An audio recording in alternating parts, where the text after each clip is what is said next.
Leeton, a small rural town in New South Wales, Australia, had a population of approximately 10,000 people. In 2015, it was home to 26-year-old Stephanie Scott and her fiancé, Aaron. The two had known each other since childhood, playing sports together in their hometown. They had stayed close friends until Aaron's 21st birthday party, where their friendship evolved into a romantic relationship. Stephanie, affectionately called Button Nose by her family, was known for her warmth, intelligence, and radiant smile. Much like her father, Robert, a teacher, Stephanie followed a similar career path, teaching English and drama at Leeton High School. She was deeply dedicated to her students and took great pride in her lessons, earning immense respect from her colleagues. April 11, 2015 was set to be their wedding day. A perfectionist at heart, Stephanie had spent months planning every detail, assuring everyone that everything would come together flawlessly. With her bachelorette party behind her and the honeymoon to Tahiti booked, the only thing left to perfect was the couple's first dance, for which they were taking numerous lessons.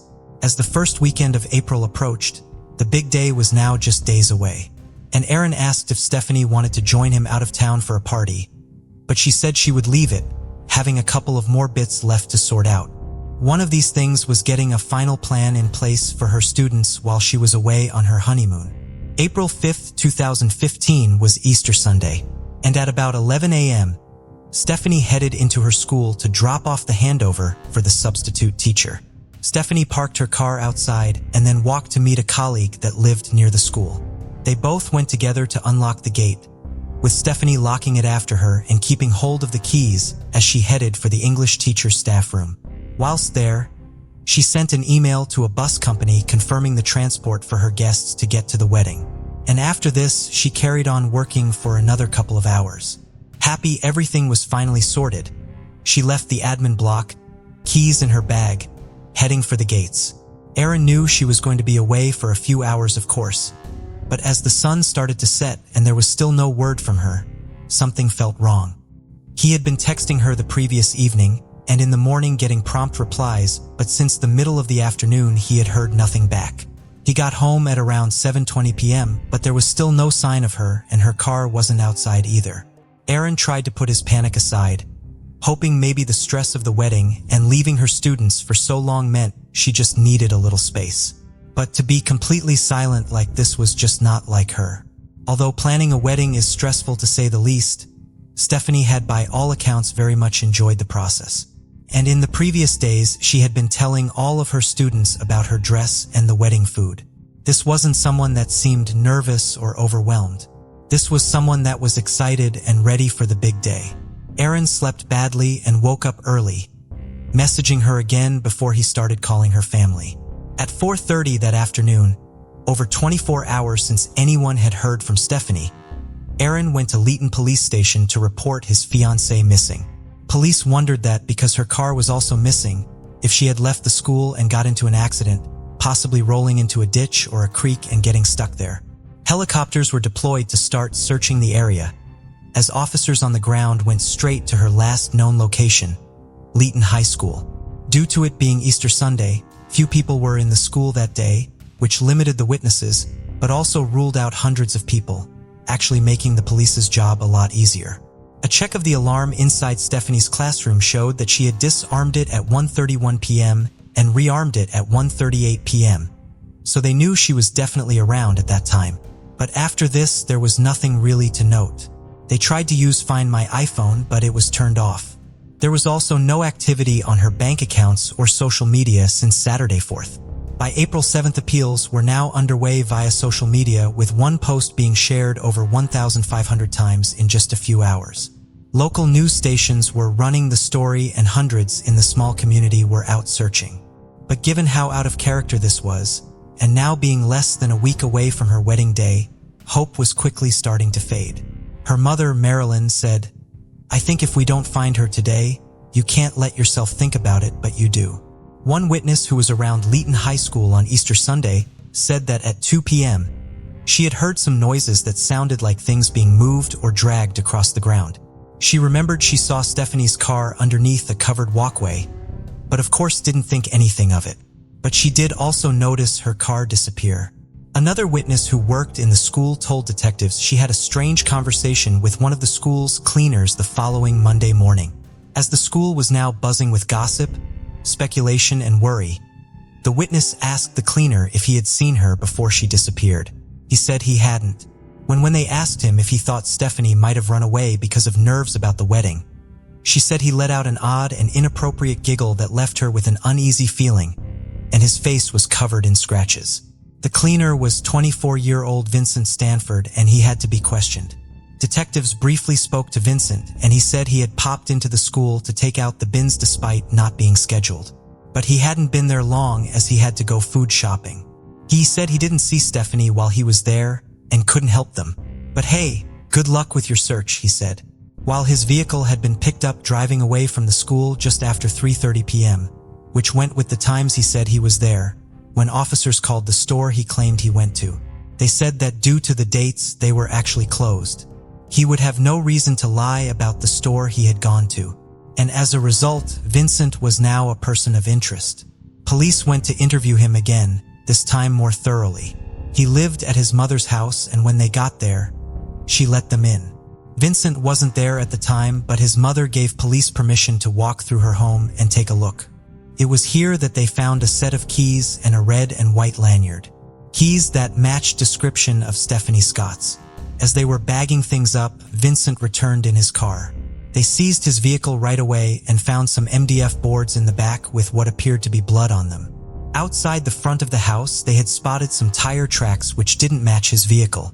They also found a used condom on the ground, the wrapper of which was inside his bedroom. They asked him where he had been that day, and he told them he was out taking photographs, pointing to the camera on his front passenger seat. Detectives asked if they could look at it, and he shrugged and said, sure. Alarmingly, when they turned it on, the first images they found were of a burnt female corpse lying in a wooded area. He told them they were just from a film and that he had taken them because he thought they were funny. But police knew what they were looking at was the body of Stephanie. Vincent Stanford was placed under arrest in connection with the disappearance and now likely murder of Stephanie Scott. Vincent's phone and laptop were full of pictures of underage girls, both from inside Leeton High School and off the internet, in various sexual and shockingly graphic situations, including bestiality. There were also photos of women he had clearly been following around town without them knowing. A very sinister picture and pattern of behavior was being painted. And despite them not yet finding her body, on April 9th, Vincent Stanford was charged with the murder of Stephanie. They continued trying to pinpoint the area the photos of the body might have been taken. On April 10, 2015, 5 days after she had last been seen, another witness walked into the police station to say that he had seen a vehicle driving near a canal just before 4 p.m. on Easter Sunday. He said a man had got out and thrown what looked like a laptop into the water before speeding off. It didn't take police long to recover the laptop, and it was confirmed to be Stephanie's. Following this, the search for her would finally come to a devastating end. 60 miles from Leeton High School, and just a day before what should have been her wedding day, Stephanie Scott's burned body was found. She was in a patch of woodland in the Cocopara National Park. She had been hit over the head 40 times, and the cause of death was blunt force trauma. She had also been stabbed in the neck before being dumped and set on fire. These confirmed that the photos on Vincent's phone were most definitely of Stephanie. Vincent then contacted the police voluntarily and asked to talk to them. At this point, being sat in a cell, he had no idea that Stephanie's body had been found. He sat down and told them everything, including where they could find Stephanie. He told them that the minute he saw her, he had a compulsion to kill her. He quickly went home to pick up what he referred to as a rape kit, which included handcuffs, Viagra, a knife, and cleaning products. On the way, he Googled bride rape and bride raped with wedding gown, as well as making searches for necrophilia. He returned just as Stephanie was packing up to leave. As she walked out, she went past Vincent, caught his eye and smiled at him saying, "I'm going. Have a happy Easter." Vincent suddenly grabbed her and pulled her back into a storage room. Vincent then recalled that he had felt hungry and drove home for a sandwich and coffee, leaving Stephanie lying on the floor of the storage room. After finishing his food, he returned to the school, placed her body in the trunk of her own car before going back in to clean. After this, he drove her Mazda to his house, leaving it parked outside while he talked to his mom and brother. In the early hours of what was now Easter Monday, Vincent drove Stephanie's car to Cocopara National Park. He had taken her engagement and graduation ring and sent these, along with Stephanie's driver's license, to his identical twin brother Marcus, who was living in Adelaide. Marcus sold her rings at a jewelry store and destroyed her license. Although Vincent was still trying to deny any sexual assault took place, officers knew that this was not true, and Vincent would also face further charges of aggravated sexual assault and inflicting actual bodily harm. Vincent Stanford had been born in Australia, but his family had moved to the Netherlands when he was just 3 years old, before moving back to New South Wales later on. He told police he had dreamed about killing someone as early as 7 years old and had choked his teacher when he was 12.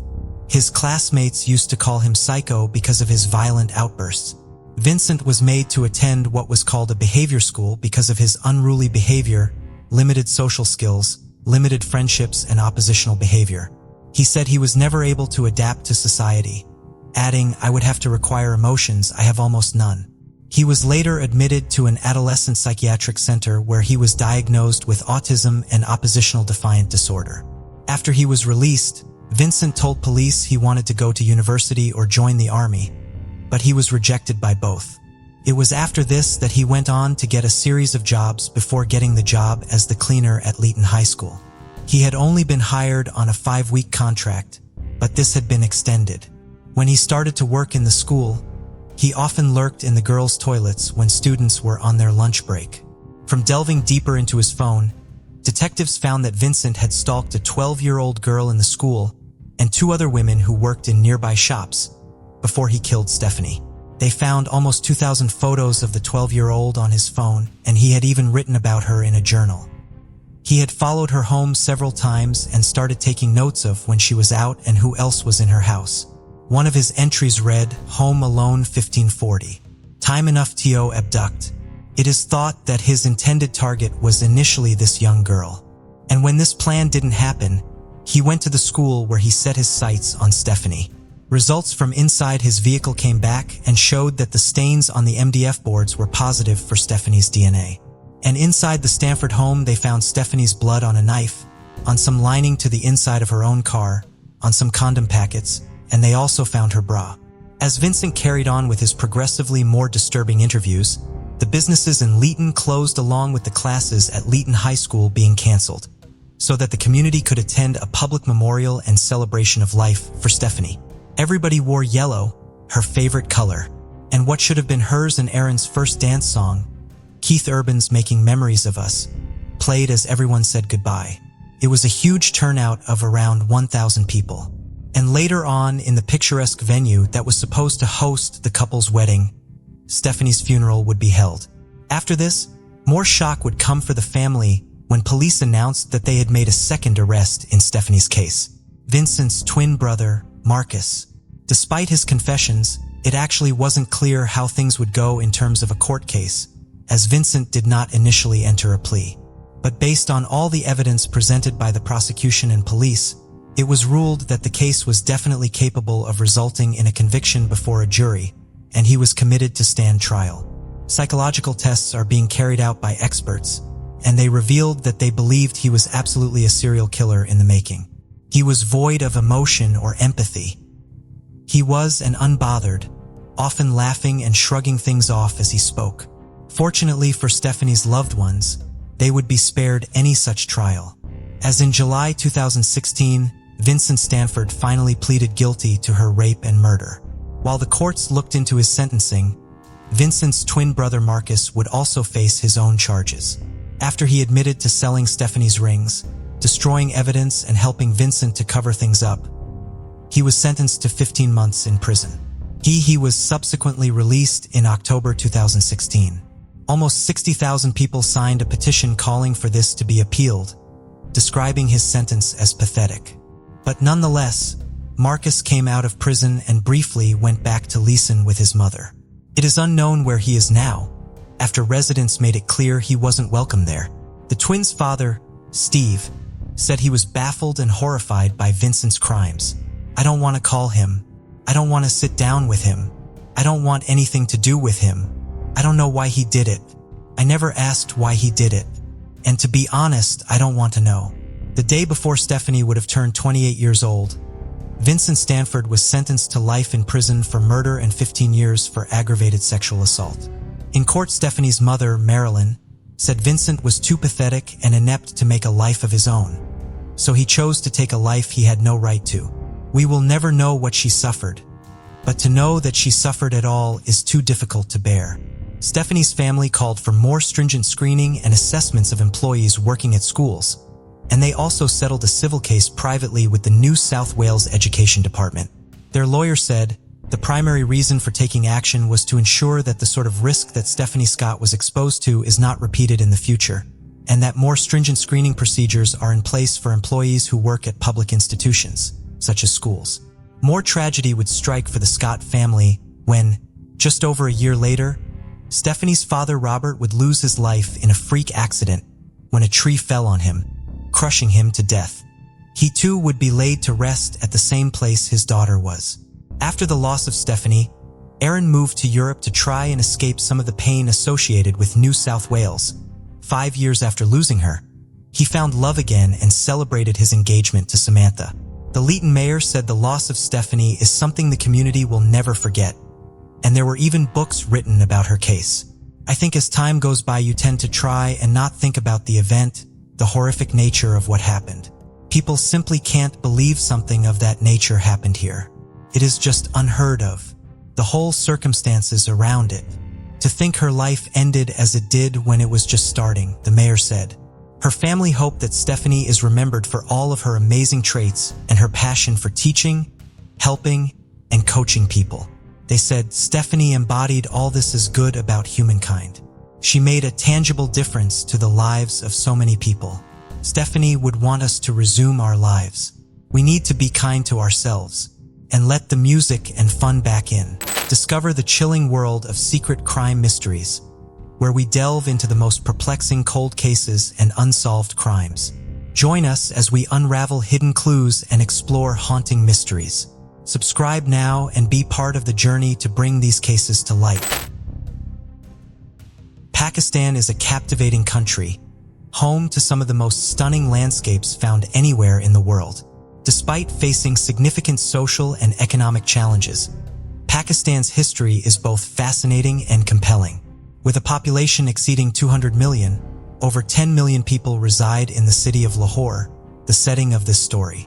On Tuesday, October 9, 2001, a guard was making his morning rounds in Block 7 of the maximum security Lakhpat jail, waking prisoners at around 5 a.m. When he reached one of the cells, he found a prisoner lying on the floor. The guard opened the door to check on him, only to find that the prisoner was unresponsive and had clearly been dead for several hours. In another cell, the body of a second prisoner was discovered. With 2 prisoners now dead, it seemed like the conclusion to a case that had stunned Pakistan. However, the incident left more questions than answers. Our story starts in 1999, as the new millennium began. In May of that year, General Pervez Musharraf seized control of the government in a coup, and Pakistan's economy was in turmoil. The future seemed uncertain for many, as daily struggles to survive were widespread. In search of a better life, many people left their villages and migrated to cities like Lahore. Every single day, people arrived in Lahore in search of a brighter future, hoping to find what the city had to offer them. Amongst those who go to Lahore are young boys who have run away from their homes looking for something new. But the reality of life in the city is very different. What happens to many of these vulnerable children is awful. They are often targeted and exploited for cheap labor and also sexually abused. They fend for themselves in a place they don't know, without the security and safety of good adults around them to care for them. In late November 1999, for police in Lahore, their day had started as normal. When checking through the mail that had been delivered, a letter was found. Unfolding the paper, the words written on it were graphic and horrifying. It was a confession. My count has reached 100. With the grace of God, I have accomplished my mission. Tears roll down my cheeks. I will make sure my mission and my message reaches the world. I am going to make many mothers weep. I will send their sons to the next world without coffins through the gutter. The letter detailed the names of the victims and gave a minute-by-minute account as to what had happened to them and how they had met their deaths. Every grim detail was in there: how long it took to dissolve a body and how much the acid had cost him. He then gave the address for this alleged house of horrors, 16B Ravi Road. The Deputy Superintendent of Police, Tariq Campbell, took a couple of officers to 16B Ravi Road to investigate. After knocking on the door, the homeowner appeared, 38-year-old Javad Iqbal. The police quizzed him on the letter, asking for more details and if he knew anything about it.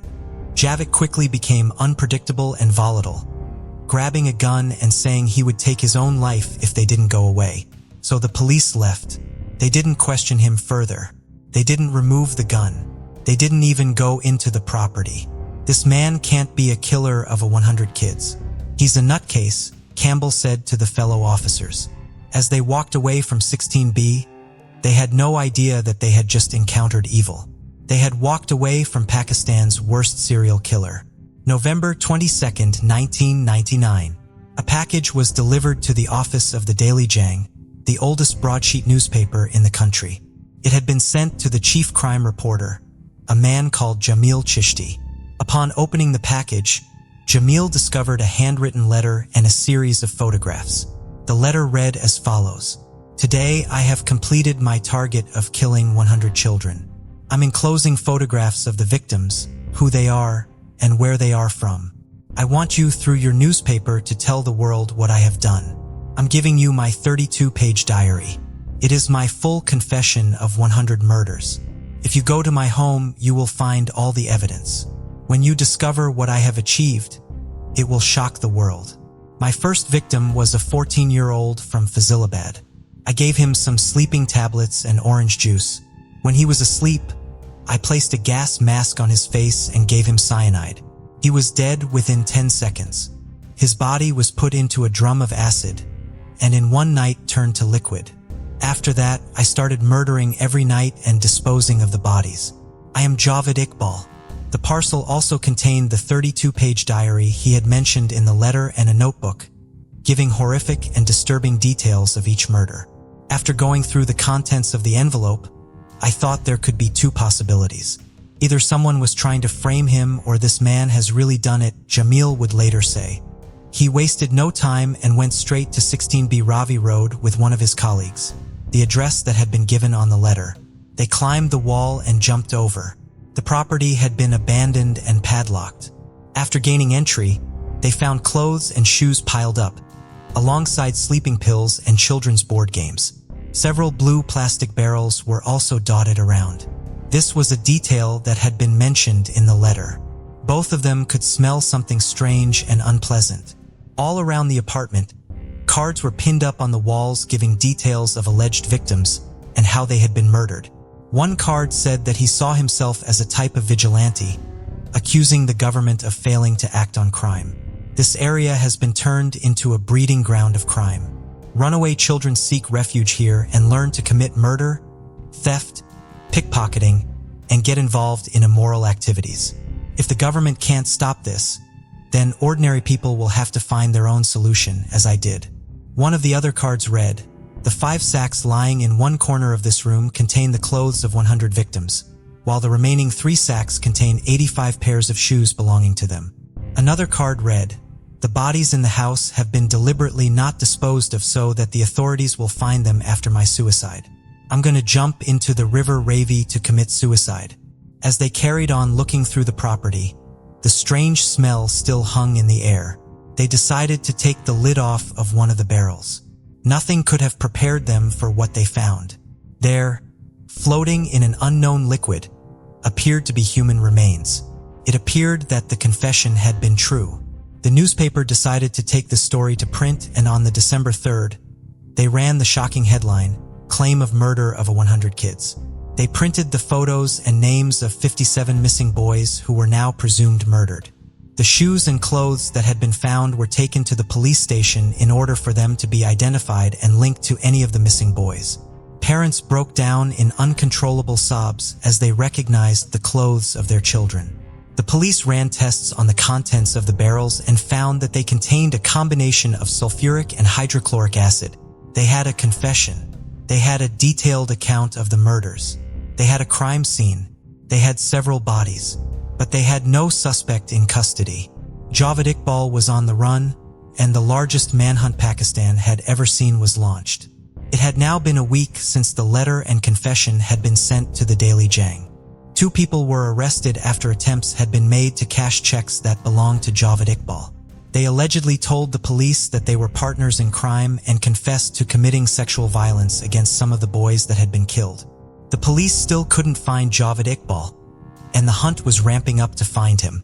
People were hopeful that he hadn't acted on his promise to end his life, and that they would find him in time to bring him to justice.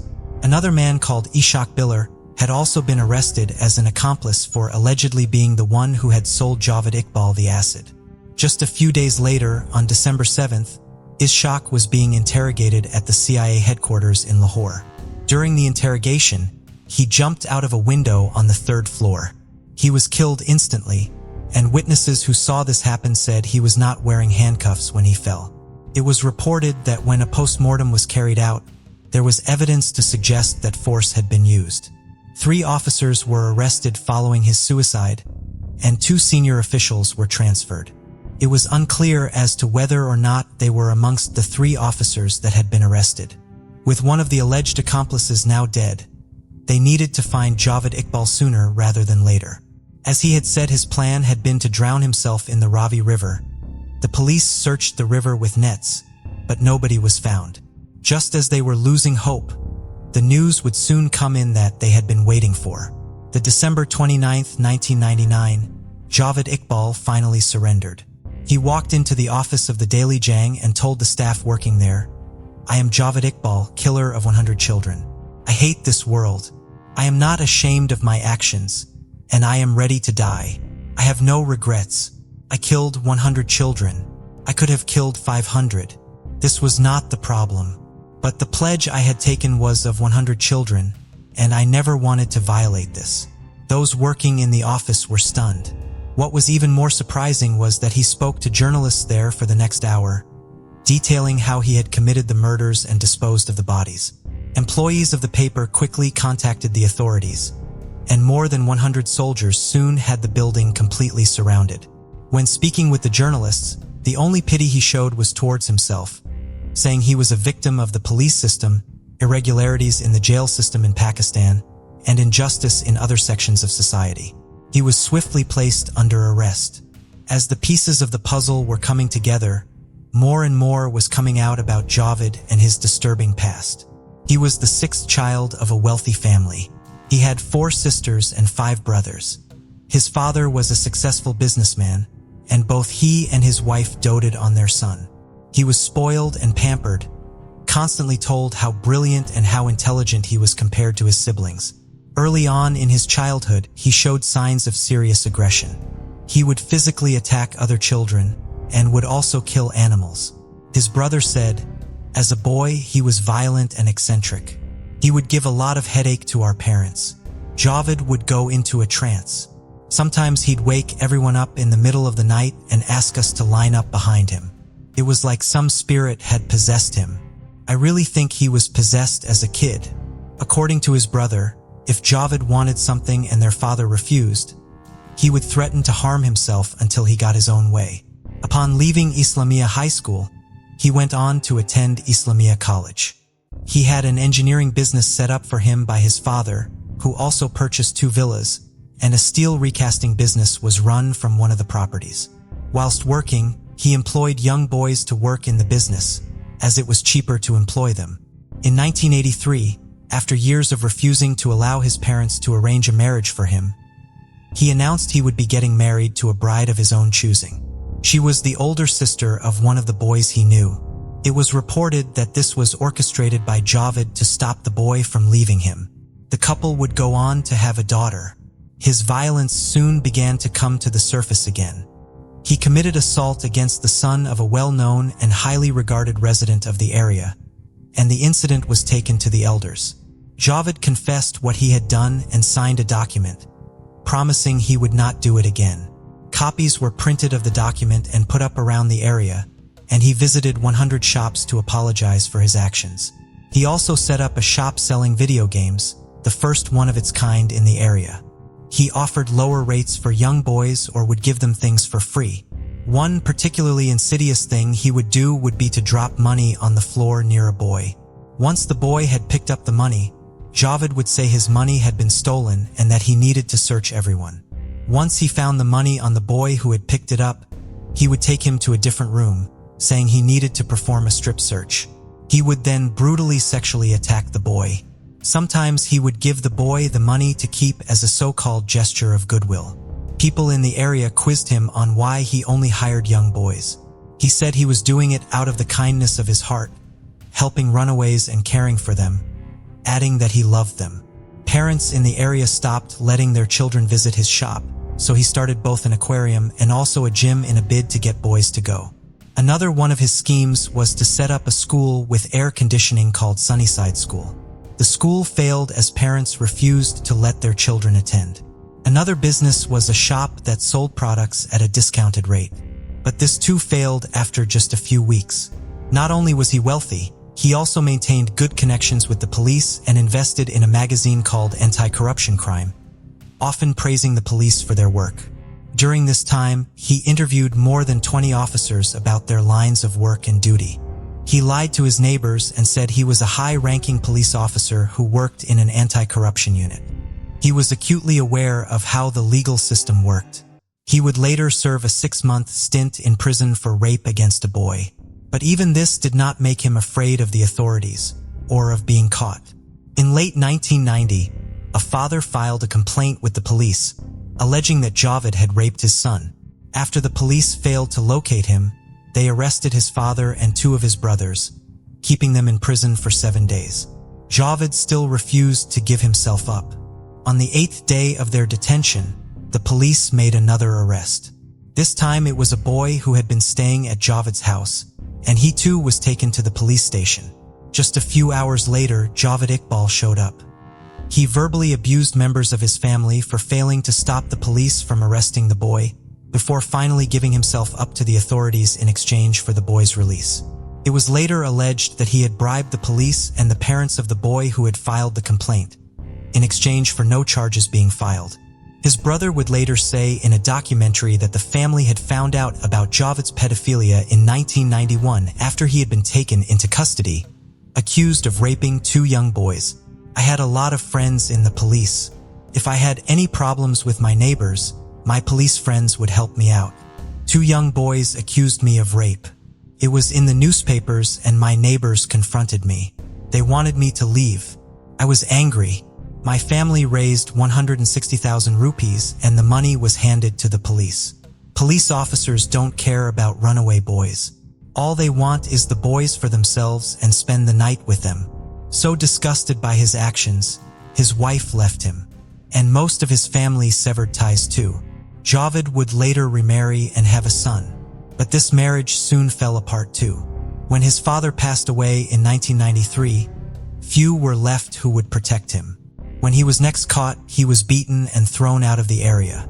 However, with the passing of his father came an inheritance of 3 million rupees. In 1995, he began building a mansion in Rana town. He was a keen videographer, using his camcorder to capture all aspects of his life, including his home. The property was enormous, boasting a pool, wild animals, and a sprawling underground space. "I loved my palace. I had exotic flowers and wild animals, tigers, monkeys, and snakes. These were the happiest days of my life. I had such fun and great times with my friends." He continued his schemes to try and meet young boys. Another method he used was using children's magazines to find pen friends. He would receive photographs of these pen friends and would then shortlist them to the children he found attractive and actively engage with them. He would send presents and money, grooming them, trying to get them to send photographs of themselves or go and visit him. As his extravagant spending continued, he was no longer living within his means. His money was rapidly running out. In 1997, his finances were in serious trouble, so he sold his mansion and moved to a different part of the city. One of the boys that had been picked up by Javed Iqbal would manage to escape. He had run away from a small poor village where jobs were hard to come by. He had boarded a bus to Lahore, hoping he would find a better life ahead of him. Javed approached the child while he was sitting in a park. He was carrying a postcard and told the boy he was a father looking for his son who was missing and asked him to help in the search. Javed then took the boy back to his property, where he beat him and told him if he tried to escape, he would shoot him. Whenever Javed left, the boy would be locked inside. Whilst held captive, the boy saw Javed bring other boys back, where they would be sexually assaulted and abused. On one occasion, Javed told the boy to take his clothes off. When he refused, he was beaten. The terrified child got undressed. Javed Iqbal then raped him. Located in Lahore is the Data Daba, the largest Sufi shrine in South Asia. Many of those in need go there as people often donate food for the needy. This was one of his hunting grounds, knowing there would be boys looking for food and shelter. In September of 1998, he was back at Adadaba. I saw an attractive 18-year-old youth. I offered him a job as my servant and he agreed, so I took him home. The boy who was still being held captive said that Javed had brought the youth back and taken him to his bedroom for a massage. Javed Iqbal would later rape him. I locked the door and put the key under my pillow. Then we all went to sleep. The boy who was being held captive said that he and the 18-year-old slept on the floor. During the night, Javed was attacked. He was beaten with the butt of a rifle that had been found in the apartment. He alleged that the 18-year-old had carried out the assault. As the sound of screams echoed around the apartment, neighbors ran to investigate. They found Javed lying on the floor covered in blood and the younger of the boys with a head injury. Javed Iqbal could not lie his way out of this one. Enraged, the neighbors threw him out of the village. Javed was unconscious in hospital for roughly 3 weeks. The assault resulted in a broken jaw and fractured skull. He was arrested on suspicion of rape but was later granted bail. Nobody in his family would pay for his medical treatment, and his aging mother was trying to care for him as he couldn't even walk without help. Clinical psychologist Akhtar Ali would later say that this incident was the turning point. Javed, someone who had been aggressive his whole life and was so accustomed to getting everything he wanted, had not been expecting aggression to be directed towards him. He was someone who was used to being in control. This attack was not something he was prepared to accept. In order to pay for his medical care, his assets were sold, something he was shocked to discover. His money continued to run out and he moved to 16B Ravi Road. His mother died a few months later after a period of ill health, and Javed was set on revenge. I was so badly beaten that my head was crushed, my backbone broken, and I was left crippled. I hate this world. My mother cried for me. I want 100 mothers to cry for their children. I did it to avenge an attempt on my life by my boys, the death of my mother, and an injustice in society. In February of 1998, another complaint was made that he had raped 2 young boys at gunpoint. His wealth and status meant he escaped justice yet again. In May 1999, his depraved killing spree would begin. 100 runaway boys would disappear in just 147 days. After the success of my first murder, I decided my mission should begin. Javed Iqbal would later say that he had experimented with acids to find the best way of dissolving a body. He mixed 2 together and then murdered a boy before placing his body into the barrel of acid. Within 12 hours, the young boy's body had disintegrated. Friday, August 13th, murdered 3 boys today. They don't belong to their parents or anyone else. No one will miss them. Following his staggering confession, the police would spend the next few days talking to the families of the children who had gone missing. There were heartbreaking scenes as parents flocked to the police station to look at the photographs and clothing that had been found in the house. Their worlds crashing down when they realized their son was amongst the dead. My victims were tricked into coming back to my apartment. When the bodies had dissolved, I poured the liquid down the toilet. My neighbor complained about a smell of the acid, and I decided to empty the barrels into a nearby river instead. No one suspects what I am doing. No one cares. Over the days that followed, 57 children had been identified from the photographs or clothes. A spokesperson for the police said, Some of the children whose pictures or clothes were identified were among the city's poorest. Some were beggars, and others were among the army of children in Pakistan who work on the streets selling things. Others had left home and never returned. Based on evidence that had been found in the apartment, the police were able to identify more than 80 boys. On February 18, 2000, Javed Iqbal was formally indicted. Murder charges were filed against him, a 17-year-old called Sajid, and 2 minors. They all entered pleas of not guilty. As he was escorted into court for the proceedings, more than a dozen police officers were required to surround him and stop him from being killed by the crowds of outraged citizens. The prosecution had 105 witnesses, 73 of which were family members of the children. The court also heard from handwriting experts and the driver of the rickshaw that one of Javed's employees had paid for to take the acid-filled barrels to the river. Throughout the court proceedings, Javed Iqbal's story continued to morph and change.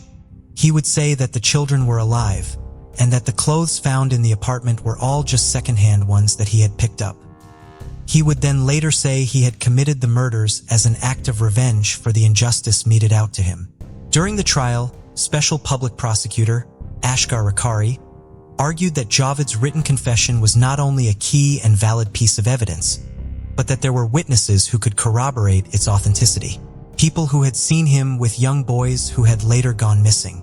The amounts of clothes and shoes that had been found at the property, that were then later confirmed to belong to the boys who had been reported missing, provided yet more weight to their case. The prosecutor also highlighted the previous allegations that had been made against Javed, allegations of rape and sexual abuse, highlighting a very disturbing pattern of behavior. During the trial, the defense lawyer threatened to step back and no longer represent Javed, after he had received a call from an anonymous source warning him of the possible consequences of being his defense lawyer. The trial would last for 2 months, and outrage from the public would often come to the surface outside the courthouse, with people calling for Javed to be executed. March 16, 2000. The courtroom was packed as the verdicts were read out. The 2 minors were convicted and received prison sentences for their roles. 17-year-old Sajid was also convicted and sentenced to death. Javed Iqbal was convicted of 100 murders. He was given 100 death sentences. The judge said that Javed Iqbal would meet the same fate that he had subjected his victims to, he told the court. Javed Iqbal has been found guilty of 100 murders. The sentence is that he should be strangled 100 times. His body should be cut into 100 pieces and put in acid, as he did with his victims. He was to be strangled using the same chain he had used to murder his young victims. However, the country's interior minister, Mohammedine Haider, said that the sentence was not permitted. We are signatories to the Human Rights Commission. Such punishments are not allowed. He said it would be taken to the High Court for a legal challenge. Javed Iqbal's lawyer also argued that the sentence was against Pakistan's constitution. The chief prosecutor supported the judge in this sentence, saying that Javed Iqbal was not a human, but a beast. His defense lawyer later confirmed he would appeal his sentence. His lawyer alleged that some of the children who were believed to have been murdered had returned home and that the confession Javed had made was a false one, originating from detective stories. He then argued that the false confession was also the result of trying to raise awareness of boys going missing and get the government to pay attention to the issue, despite the fact his handwriting matched the cards that were found in his apartment and detailed the murders. He appealed against his death sentence at the Lahore High Court, and after several months the High Court transferred it to another court, saying it did not come within their jurisdiction. While sitting in prison, Javed Iqbal met with a Canadian psychiatrist and author named Khalid Sahel. Javed told him, "Look here, in between my eyebrows you will see a sign. Most people have either a blank space or hair joining the eyebrows, but I have these 3 prongs. It is a star, a special sign from God." Tuesday, October 9, 2001. In Block 7 of the maximum security prison, Javed Iqbal was found dead in his cell. Found dead in another cell was Sajid. It was initially reported that they had taken their own lives by ingesting poison, but this version of events would later be challenged. It was alleged by a prisoner that Javed and Sajid had taken their own lives between 10 p.m. and 2 a.m. The prisoner also alleged that the guard on duty had said, I was asleep when the incident took place. The prisoner stated that when the guard had woken up, he had observed the two men hanging in their cells using bedsheets tied to the iron bars, and that they had been taken down and then placed on the floor to look as though they were sleeping, before leaving the cell without telling anyone. When the guard was replaced, the new guard failed to check on the prisoners, and it wasn't until morning that the head warden found the pair dead in their cells after he had gone to wake them up. It was reported that for the police investigators this story was odd. For two prisoners to take their lives in this way at the same time was unusual. In a bid to ascertain exactly what had happened, a magistrate, doctors, police, and seniors from the prison descended on the scene. The bodies were taken away from the prison and sent to the city mortuary. According to the doctors, their necks were found to have strangulation marks on them, and blood had come out of their nostrils and mouths. On Javed Iqbal's body, they found many wounds that had healed. Wounds that had been inflicted with a blunt weapon, and they were found across his body. Despite the indications of another person or persons being involved in their deaths, they were officially ruled as being suicides. Javed's lawyer, Faisal Najib Chowdhury, spoke to the BBC and said he was unconvinced by the official version of his client's death and was still waiting for the results of the post-mortem. One of the officials from the prison had called Javed Iqbal's behavior whilst in jail strange, adding that he had made more than 12 attempts to end his life. Following the deaths of the two inmates, 6 officials were suspended. Javed's family refused to collect his body from the mortuary, with his brothers saying the day he had made his confession was the day he had died to them. The story of the case would later be made into a film. It was announced in 2021 that Javed Iqbal, the untold story of a serial killer, would be coming out. The day before it was scheduled to be released, the Central Board of Film Censors pulled it from cinemas, citing objections to it from the public. However, many expressed their disappointment over the decision to pull the film. Following changes and edits, it was announced it would be released in Pakistan on the May 19, 2022. The impact of this case cannot be understated. It is a story that has captured and horrified people in equal measure for more than 20 years. The horror, brutality, and scale of it all lingering in the public consciousness. For the loved ones left behind, knowing the appalling deaths these boys were met with is crushing. Knowing that so many had gone missing and nobody had noticed, knowing that there had been opportunities to catch and properly punish him for his crimes against children, but these had either been missed or had no impact, are thoughts that are too awful to comprehend. There are now 100 families that are missing their sons, grandsons, brothers, nephews, and cousins.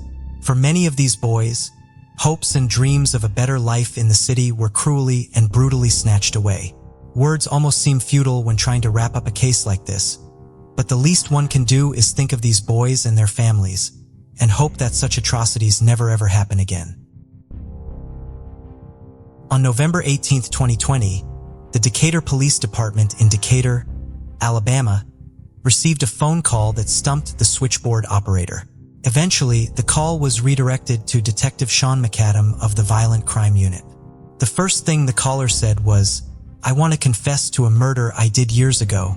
Naturally, Detective McAdam was skeptical of this unexpected confession, suspecting it might be a prank at best, or a setup for an ambush at worst, especially since the caller wanted to meet with him in person. The caller did little to reassure the detective of the truthfulness of his statement, as he couldn't recall the day or the year the murder he claimed to have committed had taken place. Detective McAdam had to consult a chart the department maintained of local homicides committed from the 1980s onward in order to use the other details the caller provided to try to identify the case he was confessing to. He ultimately narrowed down the case to murder that occurred in 1995. 26-year-old Christopher Alvin Daly had been last seen alive on April 25, 1995 around 3:20 in the afternoon at the Huntsville Hilton Hotel. He worked as a server at the hotel and was there that day to attend an employee meeting. He told an acquaintance that he was going to meet someone in Decatur but did not say their name or why he was going to meet them. The family reported him missing the following day around 3 p.m. but would later learn that he had been located but not identified an hour before they made their report. Two 17-year-olds, a boy and a girl, had been out looking for leaves for the girls' leave collection when they found Christopher's body approximately 25 feet off of George Russell Road along what had previously been used as a logging road. He had been shot once in the head. Less than 2 hours later, Christopher's 1983 Toyota Tercel was found partially submerged in the Tennessee River in an industrial park 4 miles away from where his body was found. A rock had been tied to the vehicle's accelerator, and Christopher's wallet and identification were still inside of the car. Police could not establish a motive or identify any suspects in the case despite their best efforts, and the case went cold quickly. It was re-examined several times over the years, but no major breaks came in the case until the phone call in November of 2020. The man who made that call was 53-year-old Johnny Dwight Whited. Whited had a series of arrests on his record for traffic and drug offenses. At the time of the phone call, he was out on bond for felony possession of methamphetamine. He had been 28 at the time of Christopher's murder, and his wife had filed for divorce from him just 8 days before the murder occurred. Less than a month after it, Whited had pleaded guilty to a drug paraphernalia charge. Detective Mukadam was still somewhat skeptical of Whited's confession after the phone call, despite the details he had provided the phone, but still agreed to meet with him. He and several other members of the police department met with Whited, who gave Detective Mukadam directions to the scene where Christopher's car had been put into the river from the back seat of a patrol car. A gate that had not been built in 1995 prevented them from driving all the way to the scene, but Whited was able to show them the last quarter of a mile of the way on foot. In his description of how the vehicle was put into the river, he was able to provide details that Detective Mukadam believed only the person who had put the car there and the crime scene technicians who had removed it would have been able to know. During this meeting, Whited also accurately reenacted the crime and provided further details that matched up with the details of the murder. These details were what finally fully convinced Detective Mukadam that Whited's confession was genuine. According to Detective Mukadam, Whited apologized multiple times for the murder. He seemed embarrassed and as though the murder had been weighing heavily on him. This, of course, does not lessen his responsibility in the crime or change the fact that he remained silent for more than 2 decades. It's not an excuse, Detective Mukadam told the Washington Post. He killed somebody. He should have come forward all those years ago. Whitehead finally confessed to the murders after 25 years because he is terminally ill with stage 4 lung cancer and wanted to clear his conscience before he meets his maker. Detective Mukadam discussed the motive of the crime with Whited but could not publicly disclose it so as to protect the pending legal case against Whited, who has been charged with Christopher's murder. He was able to say that Christopher and Whited had not met each other prior to the murder. Whitehead was released from the Morgan County Jail on November 29, 2020, after posting $15,000 bail. His court-appointed attorney, Griff Belzer, believes that the bail amount, low for the serious nature of the class of felony he has been charged with, was approved by a judge because of his client's ties to the community and his declining health. A preliminary hearing has not yet been set and Whited's lawyer is unsure if Whited will want him to file for one. It's a strange set of facts and circumstances surrounding Christopher Daly's surviving family members were made aware of Whited's confession and arrest. They had been losing faith that the case would ever be solved and are grateful and relieved to finally have answers. Fawn Cox was a student at Northeast High School in Kansas City, Missouri. She was an active member at the Sheffield Assembly of God Church, where she participated in numerous youth activities. In the summer of 1989, the 16-year-old was working as a cashier at Worlds of Fun, a local amusement park. On the night of July 25th, she arrived at her home on East 9th Street after her shift at work, spoke with her parents, and went upstairs to go to sleep around 11 p.m. as she had to be back at work the following morning. The next day, Fawn's alarm sounded as it normally did on days when she had to go to work, but she did not turn it off. Her mother and her younger sister, Felisa, went into her room to see why she was not waking up. Felisa went over to her sister's bed to try to shake her awake, but Fawn did not stir. She was deceased. Fawn's autopsy would later show that she had been raped and strangled. Several small electronic devices were missing from her room, leading police to investigate the possibility that Fawn had been attacked during a robbery. They believed her killer had entered her second-story bedroom through a window, potentially climbing on top of a truck parked behind the house to reach it.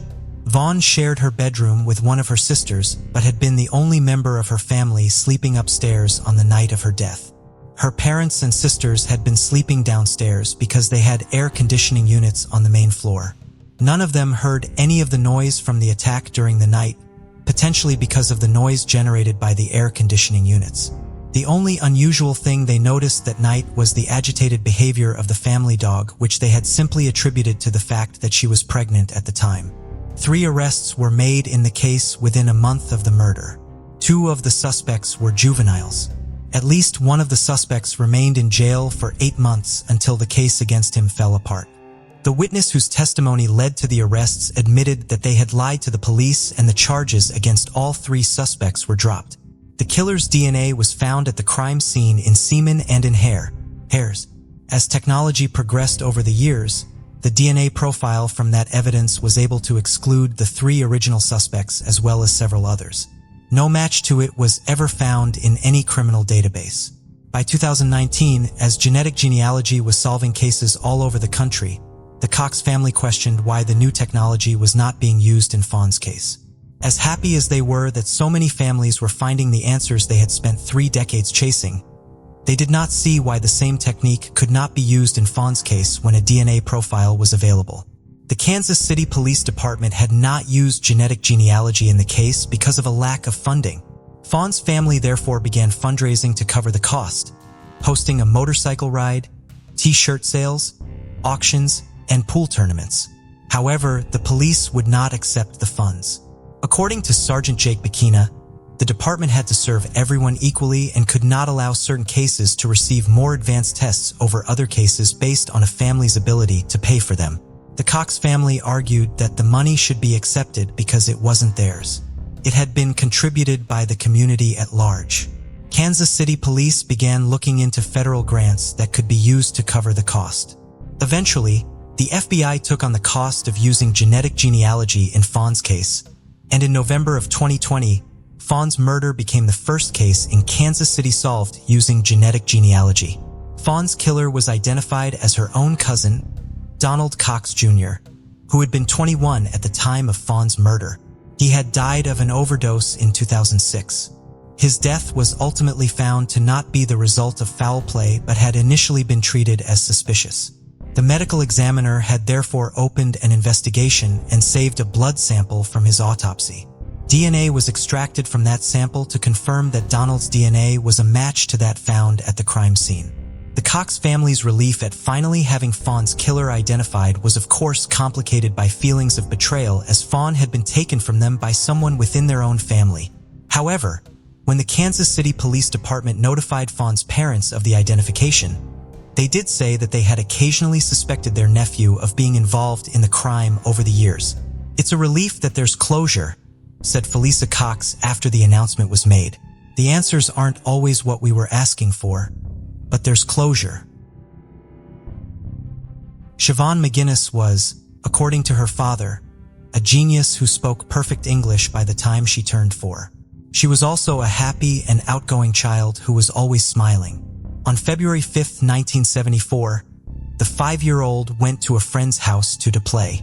She then began the short walk back to her home, less than 3 blocks away in the north side of Missoula, Montana. She never arrived and was reported missing. A massive search for Siobhan began, utilizing law enforcement, search dogs, and over 100 volunteers. The effort was complicated by heavy snow that fell the day after her disappearance.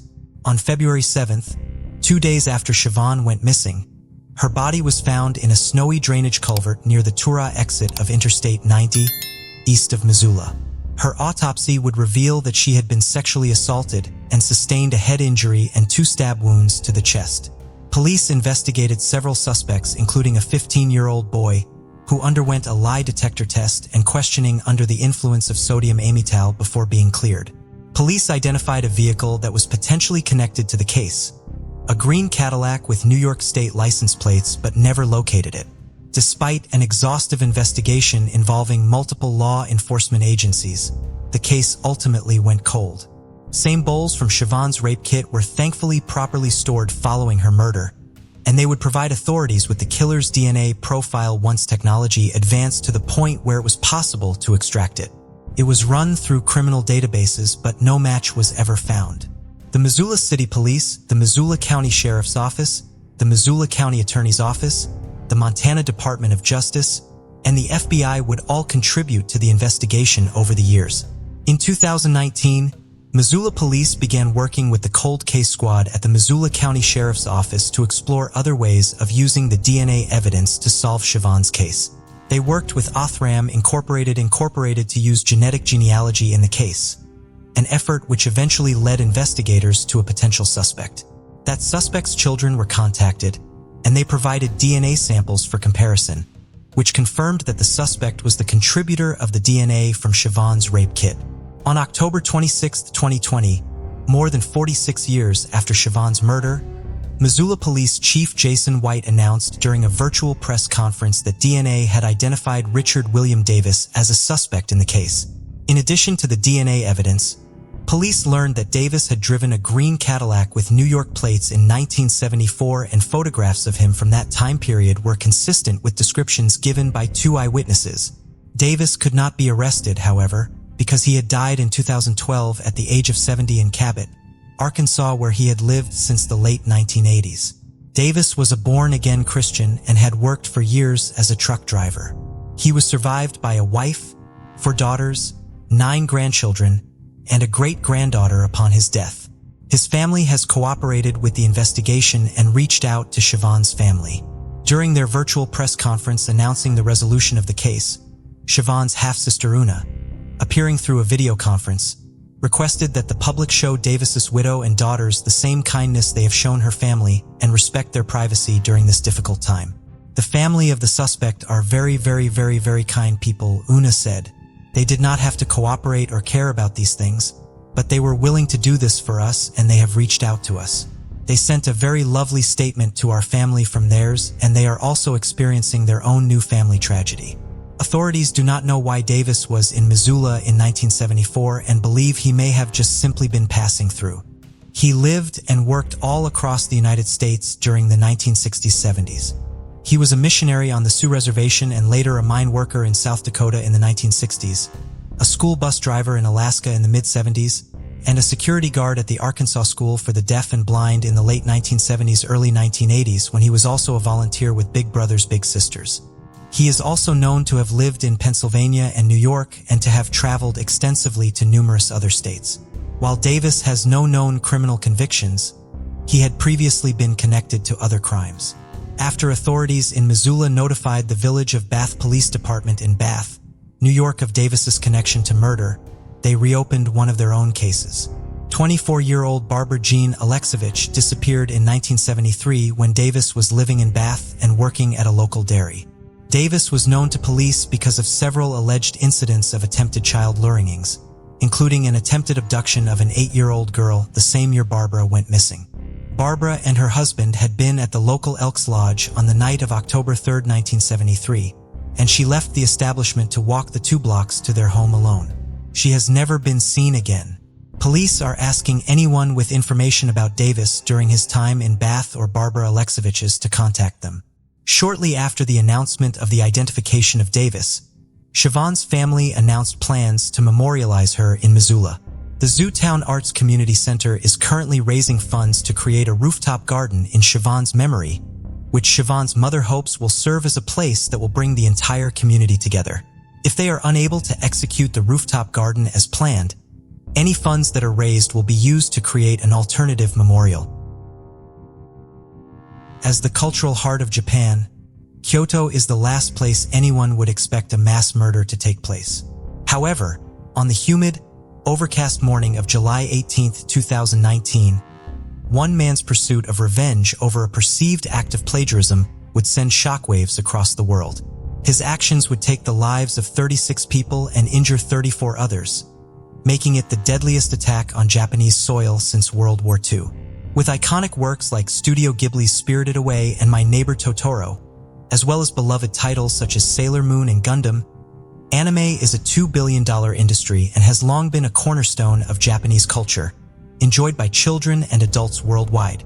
Kyoto Animation, or KyoAni as it's affectionately known by its vast fan base, began as a small animation studio founded in 1981 by the dynamic husband and wife duo, Hideaki and Yoko Hata. The couple started by hiring unemployed mothers and inexperienced workers who might not have had other opportunities. Yoko Hata, speaking to a journalist at the time, explained that women have an innate kindness and gentleness, which is why they hired more female staff. She wanted their animation to reflect that heartwarming energy. This sentiment set KyoAni apart from other studios and quickly won the hearts of anime fans.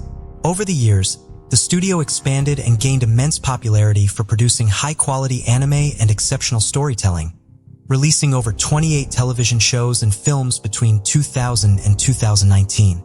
Many of the studio's productions became instant classics, such as the series The Melancholy of Haruhi Suzumiya, an animation series about the adventures of a supernatural high school girl, Clannad, a fantasy drama, and K-On!, a series following the lives of 4 high school girls. The studio was a creative's dream workplace as well, and positions there were highly sought after by other artists and writers alike. Not only for the chance to work at a successful and popular studio, but also due to the fact that Hideaki and Yoko were very kind employers, with a vision to support artists fully. They paid a generous full-time salary to staff, where other animation studios tended to only pay artists and writers on a freelance basis.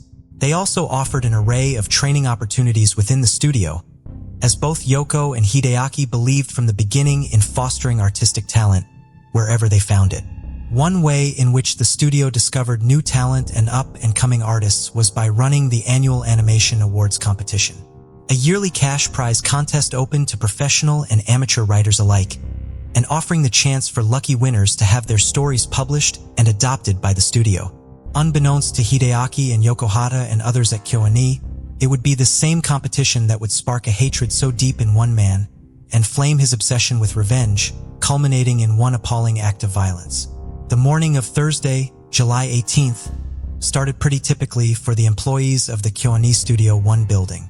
The day, though overcast, was already growing humid, and the cicadas could be heard buzzing continuously in the trees jotted along the roads, leading to the busy Rokajiza train station in the residential area of Fushimi, where Studio 1 was located.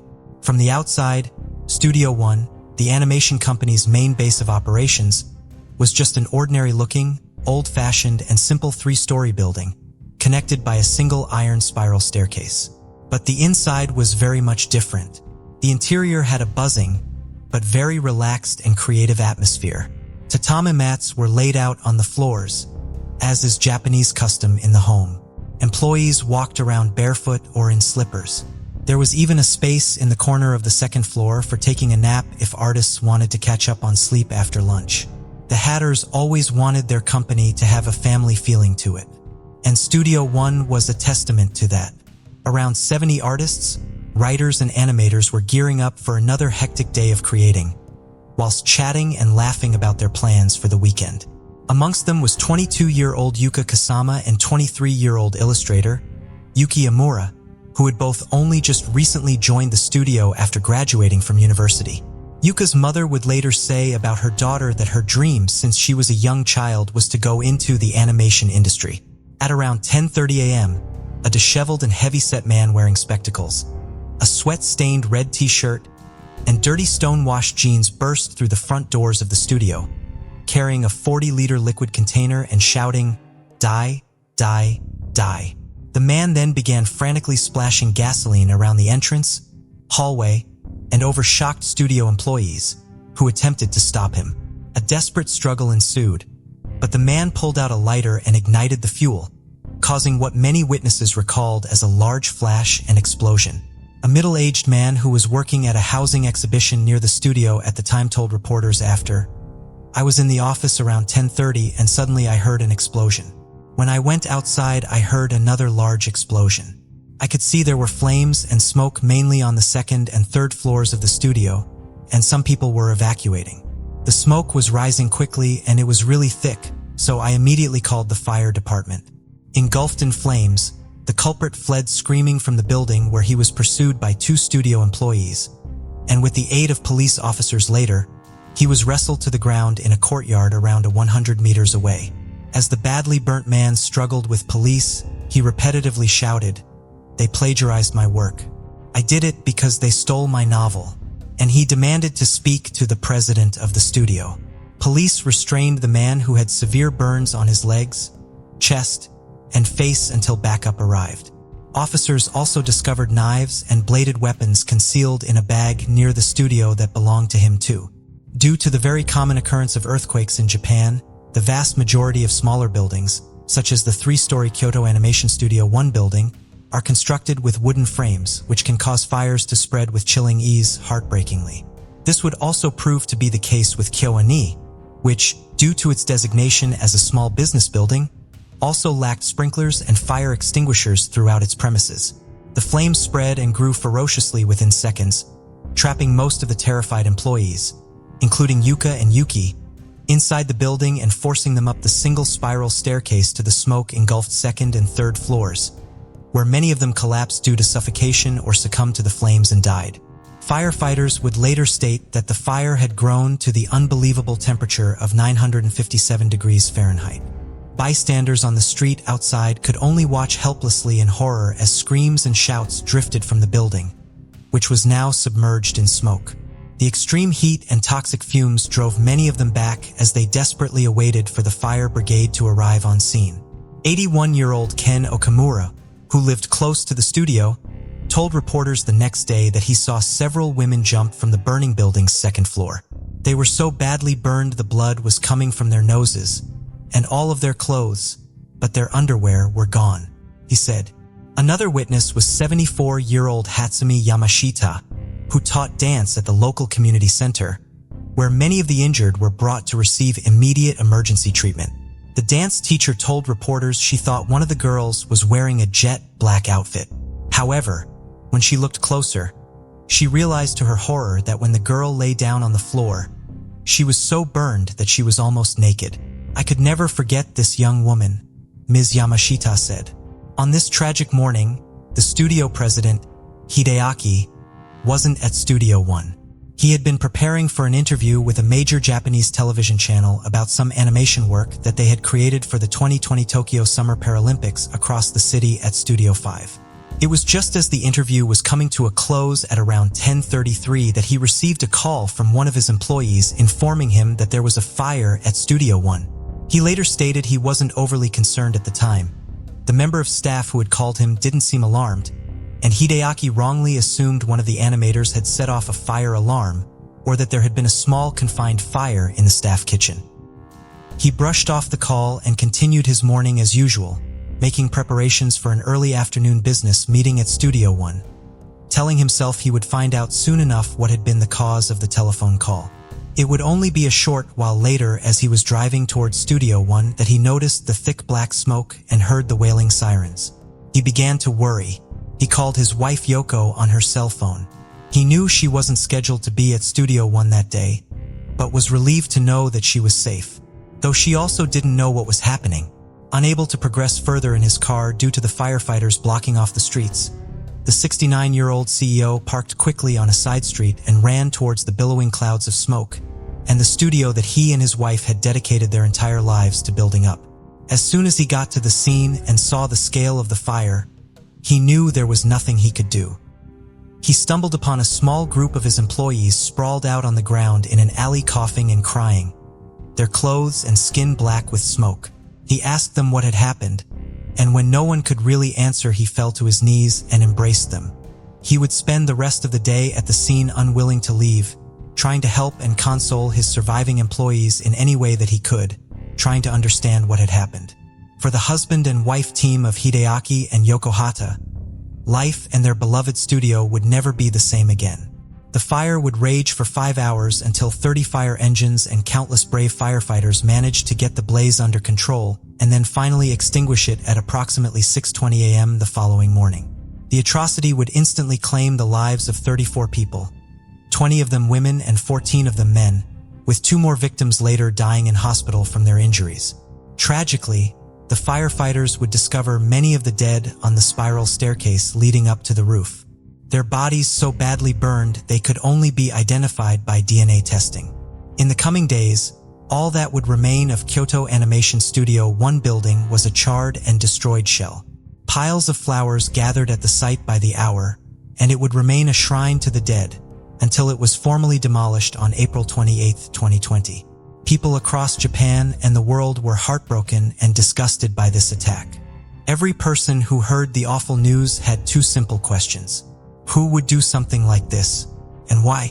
In 2019, 41-year-old Shinji Aoba had been out of prison for 3 years after a 6-year sentence for robbing a convenience store with a kitchen knife in 2012, and was now living in a single-occupancy apartment in a suburban area just outside of the north of Tokyo and over a 7-hour drive from Kyoto. Always a deeply troubled individual, Aoba had grown increasingly isolated and volatile since the death of his father from suicide in 2009. He had cut off all contact with his family and fought with his neighbors, and had previously received warnings from police for stealing a woman's underwear from her washing line, and for making threats to people living in and around the same single-occupancy building he resided in. People often saw him skulking around the neighborhood late at night on his bicycle, always unwashed and always wearing the same clothes. Most avoided him as much as possible. In the days following the arson massacre, a neighbor living on the floor above Albers told reporters anonymously that he was relaxing in his apartment a few weeks before the attack, when he heard a furious banging from the outside and someone trying to get into his home. When the neighbor tentatively opened the front door, a disheveled and sweating man he recognized as the troubled Alba was standing there. When the neighbor asked what he wanted, Alba attacked him, shouting, "I will kill you." The attack was completely unprovoked, and the shocked and frightened neighbor quickly locked himself in the apartment and later reported it to the police. It was just one of many such incidents reported to the local police in the weeks leading up to the massacre. A 37-year-old woman who lived across the street from Alba's building later stated to journalists that she frequently saw the police and ambulance crews attending disturbances at his apartment, where loud music was often played through open windows to the annoyance of many. It seemed to everyone who had witnessed Alba's behavior that he was very unstable and could be violently triggered by the smallest of things. It would only be a matter of time before something pushed him over the edge completely. Unbeknownst to everybody, Alba's fuse had been lit the year previously. On November 18, 2018, Alba was sat in his apartment watching anime, which he now did with the majority of his time. He didn't have any friends or hobbies, and anime and video games had become his only remaining connections to society, people, and real life. On this day in particular, he was watching the 5th episode of the popular Kyoani series named Tsurun, an animation about a group of high school boys in the archery club trying to make it to the national tournament whilst also overcoming other life problems. This episode would infuriate Alba, sending him into a dark and bitter rage.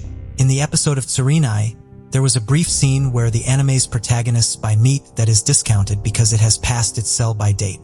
Alba glared at the television, unable to believe what he was watching. He had written the same exact scene where a protagonist buys discounted meat that has passed its sell-by date, and he had written it in a novel he'd submitted to Kyoani's annual animation awards competition in the years previously. The fact that the coincidental scene was a very minor and completely inconsequential one was utterly lost on Alba. He became fixated on the idea that Kyoani had rejected his submission and then they had stolen his idea, plagiarizing his work and ripping off his novel. Alba became obsessed. It was in this same period of time that the studio received a deluge of anonymous death threats by email that numbered in the 100, and the police had been called in to patrol the main studios for a brief time. The emails could never be tracked down by the authorities due to the author using a particular software that blocked all tracing attempts. The police patrols gradually decreased as the death threats ceased. It would only be after the massacre and apprehension of the killer that the death threats and Alba would be linked, though not ever concretely proven. 4 days before the Studio One massacre, a 27-year-old company employee, who later gave his name to the media simply as Matsumoto, was lying on the sofa in his apartment watching a sports live stream on YouTube when the person in the apartment above his started banging on the floor. Assuming the upstairs neighbor was assembling furniture or rearranging their apartment, Matsumoto simply turned up the volume on his sports game and tried to ignore the noise. However, it was only moments later that the neighbor in the apartment next to his started violently thumping on the wall. This caused a chill to run down his spine, as the neighbor now seemingly attacking the shared wall was the neighbor from hell, Shinji Aoba. Matsumoto had been living next door to Aoba for a couple of years and was scared of him, stating he always was noisy, dirty, and rude, as well as being known for violence. He said he smelled terrible, really bad. I'm sure restaurants wouldn't let him in because of the way he smelled. When Alba started beating on his front door, Matsumoto attempted to ignore it. But when Alba returned to his apartment and started throwing objects against the wall, Matsumoto decided to try and talk to him. He went outside into the corridor and knocked on Alba's front door. When there was no answer, he shouted through the letterbox that it wasn't him making all the loud noises but an upstairs neighbor. The door suddenly opened and out came Alba, grabbing the younger, smaller man by the throat and hair, shouting, "You're too loud. Shut up. I'm going to kill you." When Matsumoto again tried to explain to the enraged Alba that the noises hadn't come from his apartment but the one upstairs, Alba screamed in his face, "It's irrelevant. You're annoying. I'll kill you. I have nothing to lose." Shaken, Matsumoto fled the building to the nearest police station to report the incident. But when police finally arrived at Aoba's apartment to talk to him, he had seemingly gone missing. Matsumoto would later go on to state that Aoba's eyes had looked, quote, insane that night. The following day, Aoba was witnessed riding the high-speed bullet train from Saitama to Kyoto, where he checked into the cheap motel in a downtown area situated close to many popular tourist destinations and night spots. In the days leading up to the mass murder, still wearing the same bright red t-shirt and stonewashed jeans he had been wearing the night of the confrontation with his neighbor, Matsumoto, Aoba was witnessed by locals and captured on CCTV numerous times in the proximity of the Studio One building. On Wednesday, the day before the attack, Alba strolled into a hardware store and purchased a four-wheeled push trolley. That afternoon, he pushed the trolley over 6 miles to a gas station where he filled up 2 red plastic containers with over 10 gallons of gasoline. He then loaded the containers onto the trolley, paid for the gas, and wheeled the trolley towards a disused and abandoned child's play area situated underneath the motorway underpass. It was here, in this lonely and deserted area, that he concealed the gas containers that he would use in the appalling attack the very next day. A day that would change the lives of everyone involved and change Japan forever. Confusion was rife in the hours and days following the attack. Friends and family tried desperately to reach loved ones who worked in the Studio One building. Authorities published lists of survivors and staff members who had been taken to nearby hospitals, and many family members were left bereft when they couldn't find the names of their loved ones on the hospital admissions or on the lists released to the media. 69-year-old Kazuo Okada, whose granddaughter Megumi Ono worked in Studio One and who hadn't been accounted for, told television reporters on the day of the fire that Megumi was my pride. Her name started appearing on the screens of anime movies. I was so happy to see that. I was proud of her. I want to see her face soon. It wouldn't be until over a week later that 21-year-old Megumi's fate would be conclusively determined through DNA analysis. Tragically, she had been another victim.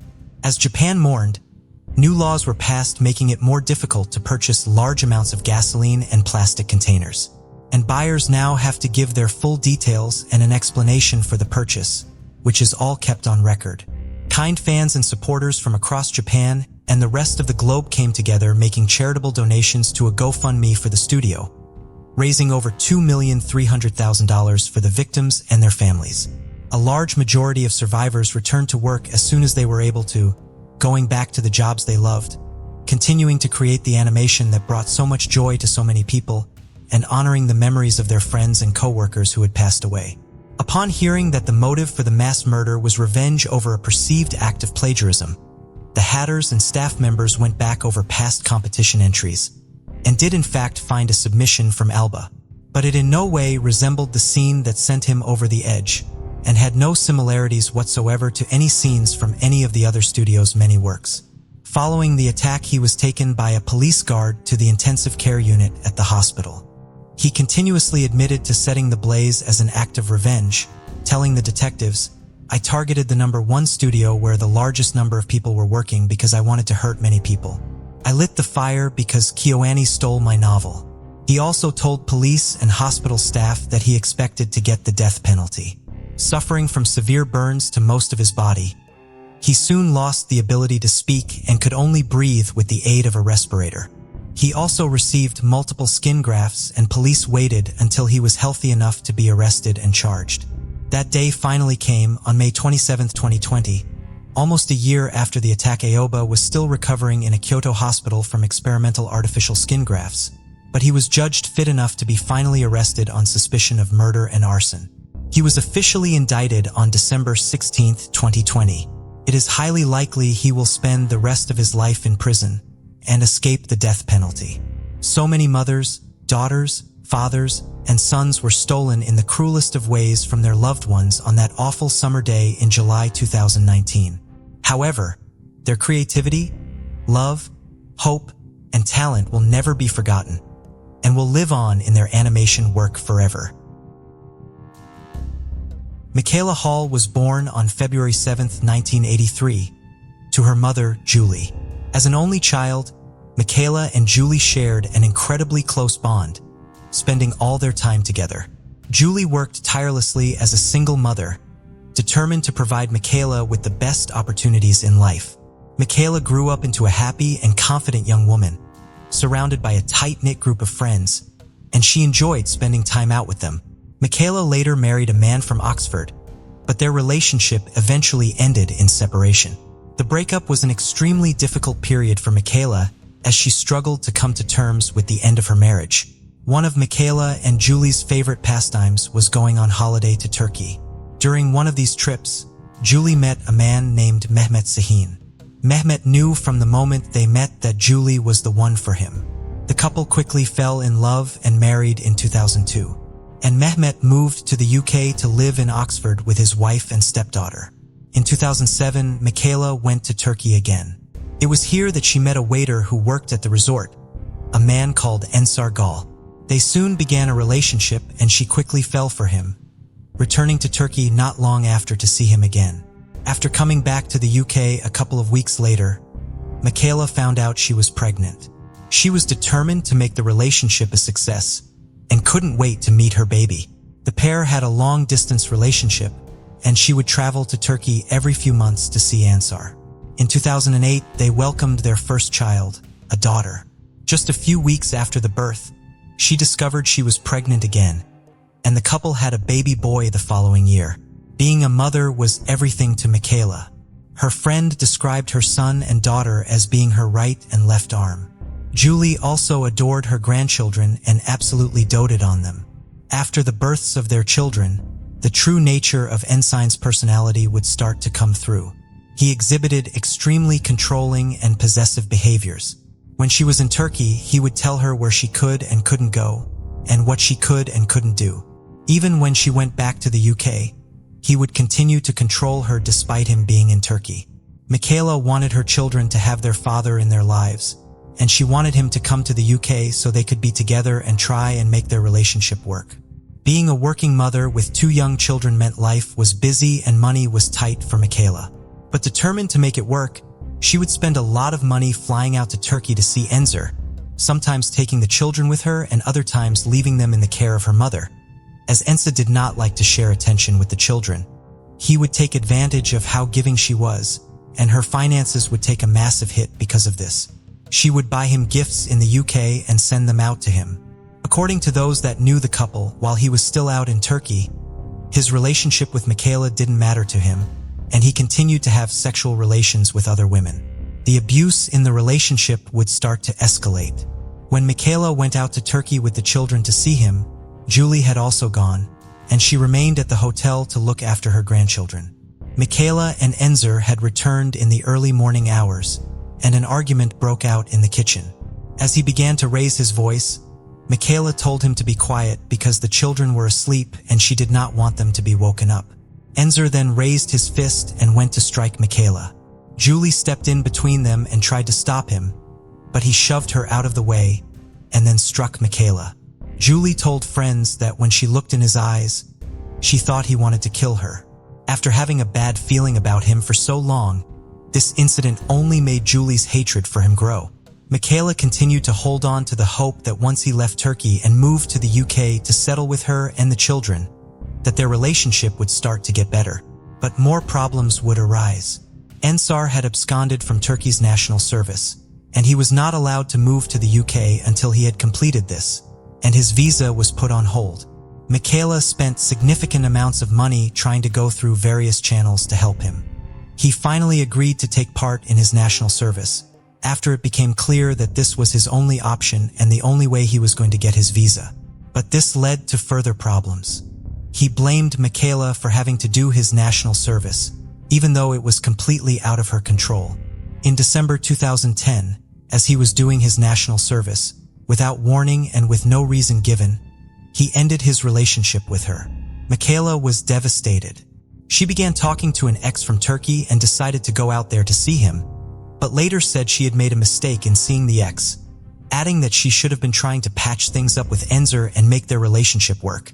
She returned to the UK and, in a panic, had her friends help her erase and remove any trace of her being in contact with her ex, knowing that if Enzer found out, he would likely explode. A few days later, Michaela received a call. It was Ensar acting like nothing had happened. They agreed to give their relationship another go, but her friends urged her to reconsider and not get back together with him. But she decided she was going to give it another go. In March 2011, she traveled to Turkey and the pair got married. Julie refused to go. Michaela had also not told her friends that they were getting married, with some finding out via Facebook when Julie posted a congratulatory message to the couple.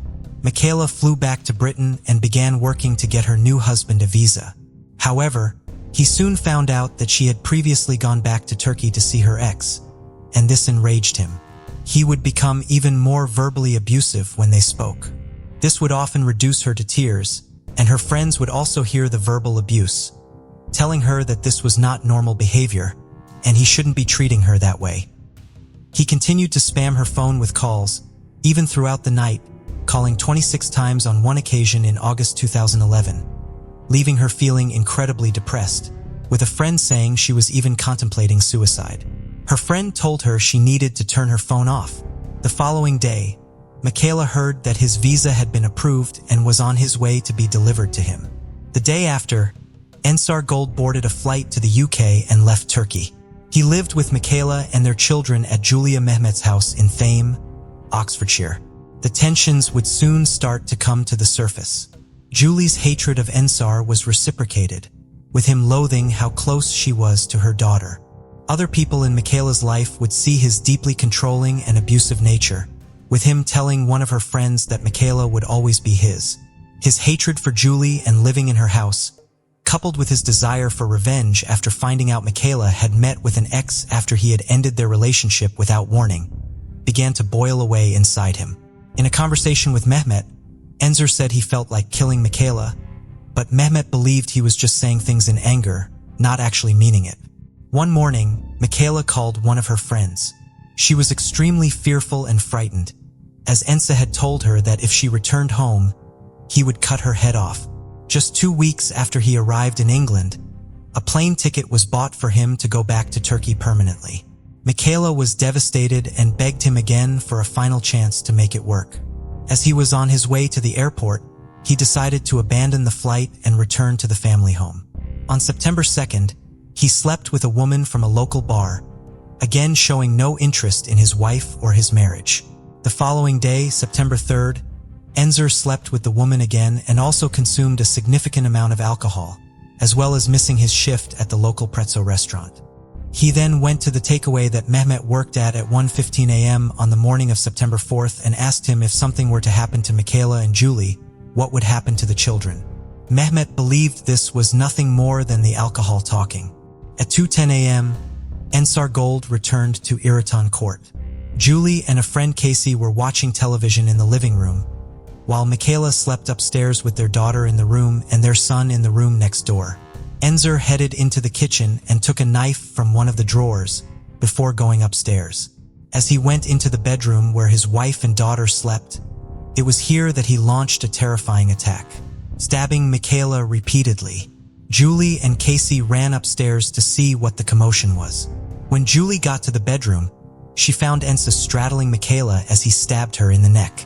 As she tried to pull him off of her, she slipped and fell onto the floor. Enza then turned his attention to her, repeatedly stabbing her as he had done to Michaela. Casey was also stabbed 4 times, with one of the knife wounds missing her pulmonary vein by a matter of millimeters. Casey was able to escape the house and run, but Julie wasn't. As she tried to get to the door, she collapsed at the bottom of the stairs, the catastrophic blood loss making her unable to carry on. Ensar Gal then took their 3-year-old daughter and headed off into the night. After hearing the screams, a worried neighbor immediately called the police, and before long, emergency services were on scene. Casey was taken to John Radcliffe Hospital, where she would eventually make a recovery. Julie was found in a fetal position just inches away from the door. Michaela was found in the bedroom. The hunt was now on to find Ensar Gal. He was seen on CCTV walking down the street, holding his infant daughter in his arms. He was still carrying the knife he had used in the murders, and his clothes had blood spatter on them. He walked to the pizza place where Mehmet worked and shouted, "No one believed me, but I've done it. I've butchered them both." He then put his daughter down on the ground and told Mehmet to take care of her. Mehmet did everything he could to comfort the shaking and traumatized little girl, whilst also calling 999. As he walked around, Ensar called his family in Turkey. A man was seen on CCTV footage walking up to him to ask him for a cigarette lighter, but he immediately walked away after seeing Ensar holding the knife. The CCTV also captured the moment Ensar Gal was taken into custody by 2 police officers. He told the officers, "Yes, I killed them, but you don't know why." Senior Investigating Officer Detective Chief Inspector Joe Kidman would later praise the police officers who had arrested him as they were unarmed, saying they showed great bravery and composure. As he was being questioned, he complained about the blood on his clothes and showed little to no care about what he had just done. Just 3 hours before committing the murders, he sent a message to his cousin on Facebook saying, "Have a look. All the English papers will talk of me tomorrow. The crazy Turk wolf who covered London in blood. The knife is ready. You know I'm handy with a knife. Good with knives." Postmortems were carried out on Julie and Michaela, and it was determined that most of the stab wounds had been to the chest and neck, leading to extensive blood loss. Julie was stabbed more than 50 times, and Michaela suffered more than 40 stab wounds. This had all happened in front of their 3-year-old daughter, with their 2-year-old son in the next room. Ensar Gal was charged with the murder of his wife and mother-in-law and the attempted murder of Casey. He was scheduled to appear at Oxford Magistrates Court that Tuesday, and he entered a plea of not guilty to all charges. May 2012. It was now time for Ensar Gal to stand trial. His behavior was shocking. He was photographed going into court, grinning for the photographers. He laughed and smiled as he sat in the dock, showing no remorse or regret for taking the lives of 2 people and ruining the lives of so many others. He argued that he had been trapped in the marriage and that he didn't love Michaela, but his behavior had shown he was more than happy to string Michaela along if it meant he could benefit from it. When it came time for him to testify as to what had happened on the night of September 4th, he told the court that Julie had been the one to attack him, and he had acted in self-defense. At one point, taking a pen off of his interpreter and making a stabbing motion, before the judge intervened and told him to give the pen back to the interpreter. He said that he had been unhappy in his marriage and that he had felt forced to marry Michaela. The argument that he had acted in self-defense did not stand up. The amount of stab wounds that Michaela and Julie had suffered went way beyond what a reasonable person could consider self-defense. The work done by the police and the prosecution blew his self-defense story apart. The scene of the crime, the blood pattern analysis, and the damage done to the furniture painted a very different picture. That he had been the one to attack Michaela and Julie and not the other way around.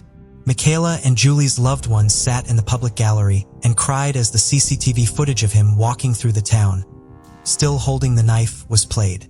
The prosecution lawyer, Dafydd Enoch, told the courtroom that the marriage between the pair had been an unhappy one, compounded by the fact that Ensar missed Turkey. But he added that neither one of these things could excuse or explain why he had done what he had done.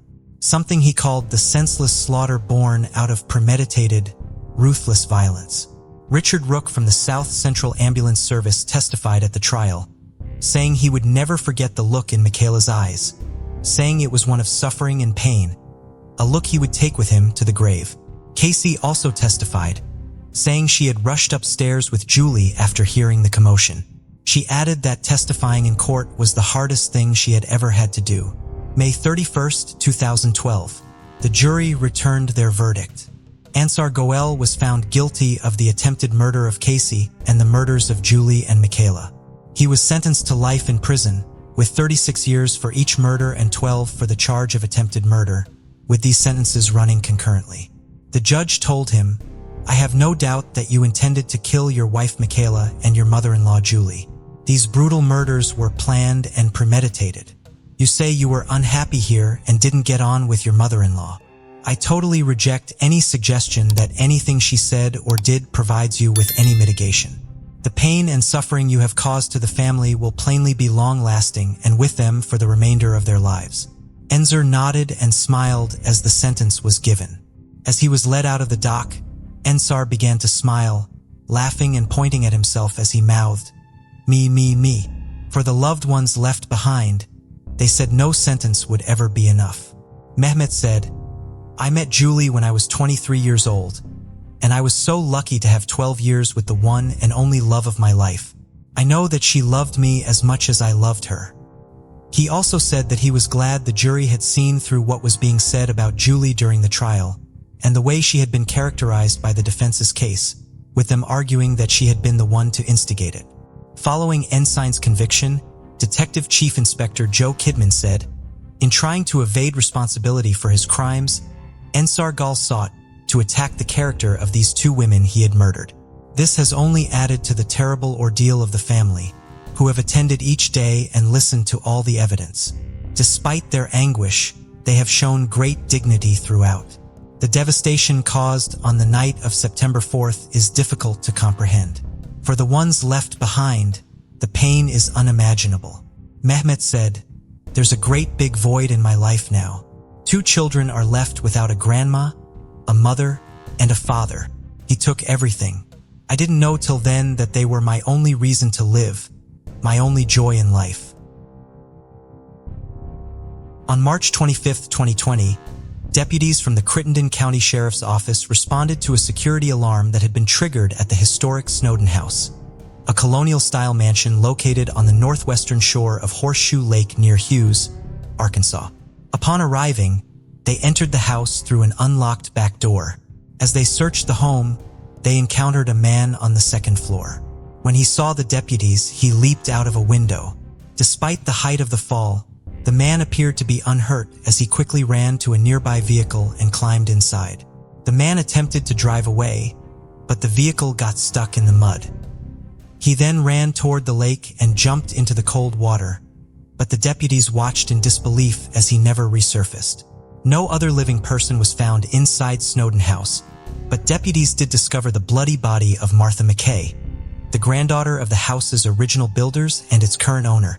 She had been brutally stabbed and bludgeoned to death, her body wrapped in a blanket and left at the top of the grand staircase. The Arkansas Game and Fish Commission and the Crittenden County Search and Rescue Team were brought in to recover the body of Martha's presumed killer in the lake. The Game and Fish Commission successfully used sonar to locate it, and Search and Rescue was then able to pull it from the water. After his body was retrieved, Martha McKay's murderer was identified as 39-year-old Travis Sante Lewis. His autopsy found methamphetamine, marijuana, and cocaine in his system. Both Tragedy and Travis Lewis were not strangers to the home or to Martha's family. 23 years prior to killing Martha, Travis Lewis had killed her mother, Sally Snowden McKay, and her cousin Joseph Lee Baker at a home just down the shoreline from Snowden House after the pair came upon Travis in the process of robbing Sally's home. Snowden House was originally built by Robert Bogarda Snowden II and his wife, Grace Montcastle Snowden. The Snowdens were a prominent family in Memphis, Tennessee, and Robert's father, Robert Brinkley Snowden, was heavily involved in business, banking, and real estate development throughout the greater Mid-South area. The younger Robert became fascinated with airplanes at a young age and eventually became a pilot. In 16, while flying over eastern Arkansas in a small plane, he first saw Horseshoe Lake and the beautiful land surrounding it, some 30 miles south of Memphis. When he returned home, he told his father that he one day wanted to build a farm there. Robert then went off to serve during World War I. He had already met his future wife, Grace, at a hayride in Knoxville, Tennessee, where he was attending agricultural school at the University of Tennessee. The couple hoped to marry before Robert left for war, but Grace's mother refused to allow the marriage to occur until Robert returned home. Grace trained to be a nurse in Robert's absence in case he returned home from the war injured. She then went on to be a well-respected nurse for the Red Cross for the remainder of the war. When Robert returned home, his father told him that he had purchased more than 10,000 acres of land in eastern Arkansas from its struggling owner. The elder, Snowden, allowed his son to purchase 1,000 of those acres near Horseshoe Lake. Grace and Robert married in 1919 and began the process of building a home there. The original Snowden home at Horseshoe Lake was a more modest one-story fishing cabin, propped up on brick supports with a screened-in porch the length of the front of the house.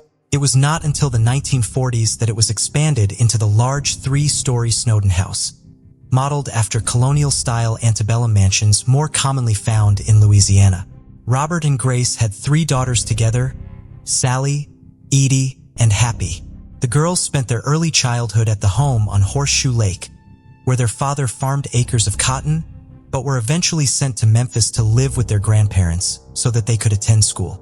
They lived on Central Avenue in Ashler Hall, a castle-like home their grandfather had designed and built in 1896. While Sally Snowden spent her school years in Memphis and much of her young adulthood in California, her heart remained at Horseshoe Lake. She eventually married an actor from New York named David McKay, and they moved to San Francisco. By 1976, the couple's children were grown and their marriage was over. Sally moved back to Memphis, where she bought a home in Midtown and opened an office for her work as a certified public accountant. However, she spent as much of her time as possible at her home in Horseshoe Lake, not far from Snowden House. While the Snowdens were the first people to build a home on the lake and for a while were the only ones with the residents in the area, over the years a small community had sprung up around the lake and it was continuing to expand.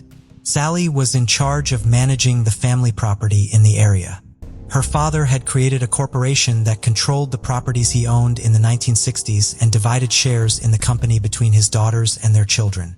The company controlled the house and its surrounding farmland, as well as a fishing camp, industrial property in Orchard, and 30 lakefront cabins Robert owned. Following his death in 1982, Sally had been put in charge of the corporation. She had divided up ownership of the cabins between her family and the families of her 2 sisters, but everyone remained joint owners in the rest of the property through their shares in the corporation. By the 1990s, much of the land was leased, including Snowden House itself, which was leased out to a family that ran a bed and breakfast and a restaurant out of it. Sally now had recreational rentals on some of the property that she also managed. She also opened a small antique store, Horseshoe Antiques, in the area around this time. Sally was high-spirited and happy. She loved to travel and was always up for an adventure. She was most comfortable in sandals and jeans. She once told her friend, Karen Shea, about an English lord she had met in her youth. He had wanted to marry her. When Karen asked why she hadn't accepted the proposal, Sally replied, "Oh, Karen, I just didn't want to get dressed up all the time." Everyone who lived near Horseshoe Lake knew her simply as MS Sally, even though many of them were her tenants or employees. "I don't care if you're black, white, or whatever. If you was in trouble, if you needed help, and went to Miss Sally, you could have got it," lifelong Horseshoe Lake resident Levi Glasper said about her in 1996. Lee was like that, too. He was the same way. Lee was Joseph Lee Baker, Sally Snowden McKay's nephew. Lee was a popular Memphis area blues musician. He played guitar and regularly performed at venues on Memphis's famous Beale Street. He was in several bands over the course of his career but was mainly playing with his band, The Agitators, by the 1990s. He had collaborated with numerous other artists on the recordings over the years. Lee and his wife Carol lived on a house near Horseshoe Lake with their 3 sons, Joe, Bo, and Ben. On August 12, 1996, the home was tragically lost to a fire, which burned so intensely that it melted the paint off of one of the fire trucks that had responded to put it out. Authorities were investigating the possibility that the fire had been the result of arson. The Bakers were therefore staying at a lakefront home just 100 yards down the road from Sally Snowden McKay's home. On the morning of September 10, 1996, Carol Baker saw her husband exercising. He gave her a kiss and told her he will be going over to speak with his Aunt Sally about some business. He assisted her with some of the operational aspects of managing the family's properties. Later that morning, a local man named Bobby Couples came across a bright red Toyota Camry wrecked along the side of the road. The car was on its side, and its engine was still running. Bobby kept driving and stopped at a nearby boat shop to see if anyone there knew whose car it was. Levi Glasper, one of the owners of the shop, came out to see the car and identified it as belonging to Sally Snowden McKay. Levi and Bobby immediately went to Sally's home, roughly a mile away, to check on her. When the two men arrived at the home, Lee Baker's white GMC Sierra was backed up against its back door. Levi, a volunteer firefighter, put the back of his hand up against one of the home's windows and could tell by the heat he felt that there was a fire inside of the home. He and Bobby had to drive back to the boat shop to call for help, but then returned to the home to try to help Sally and Lee.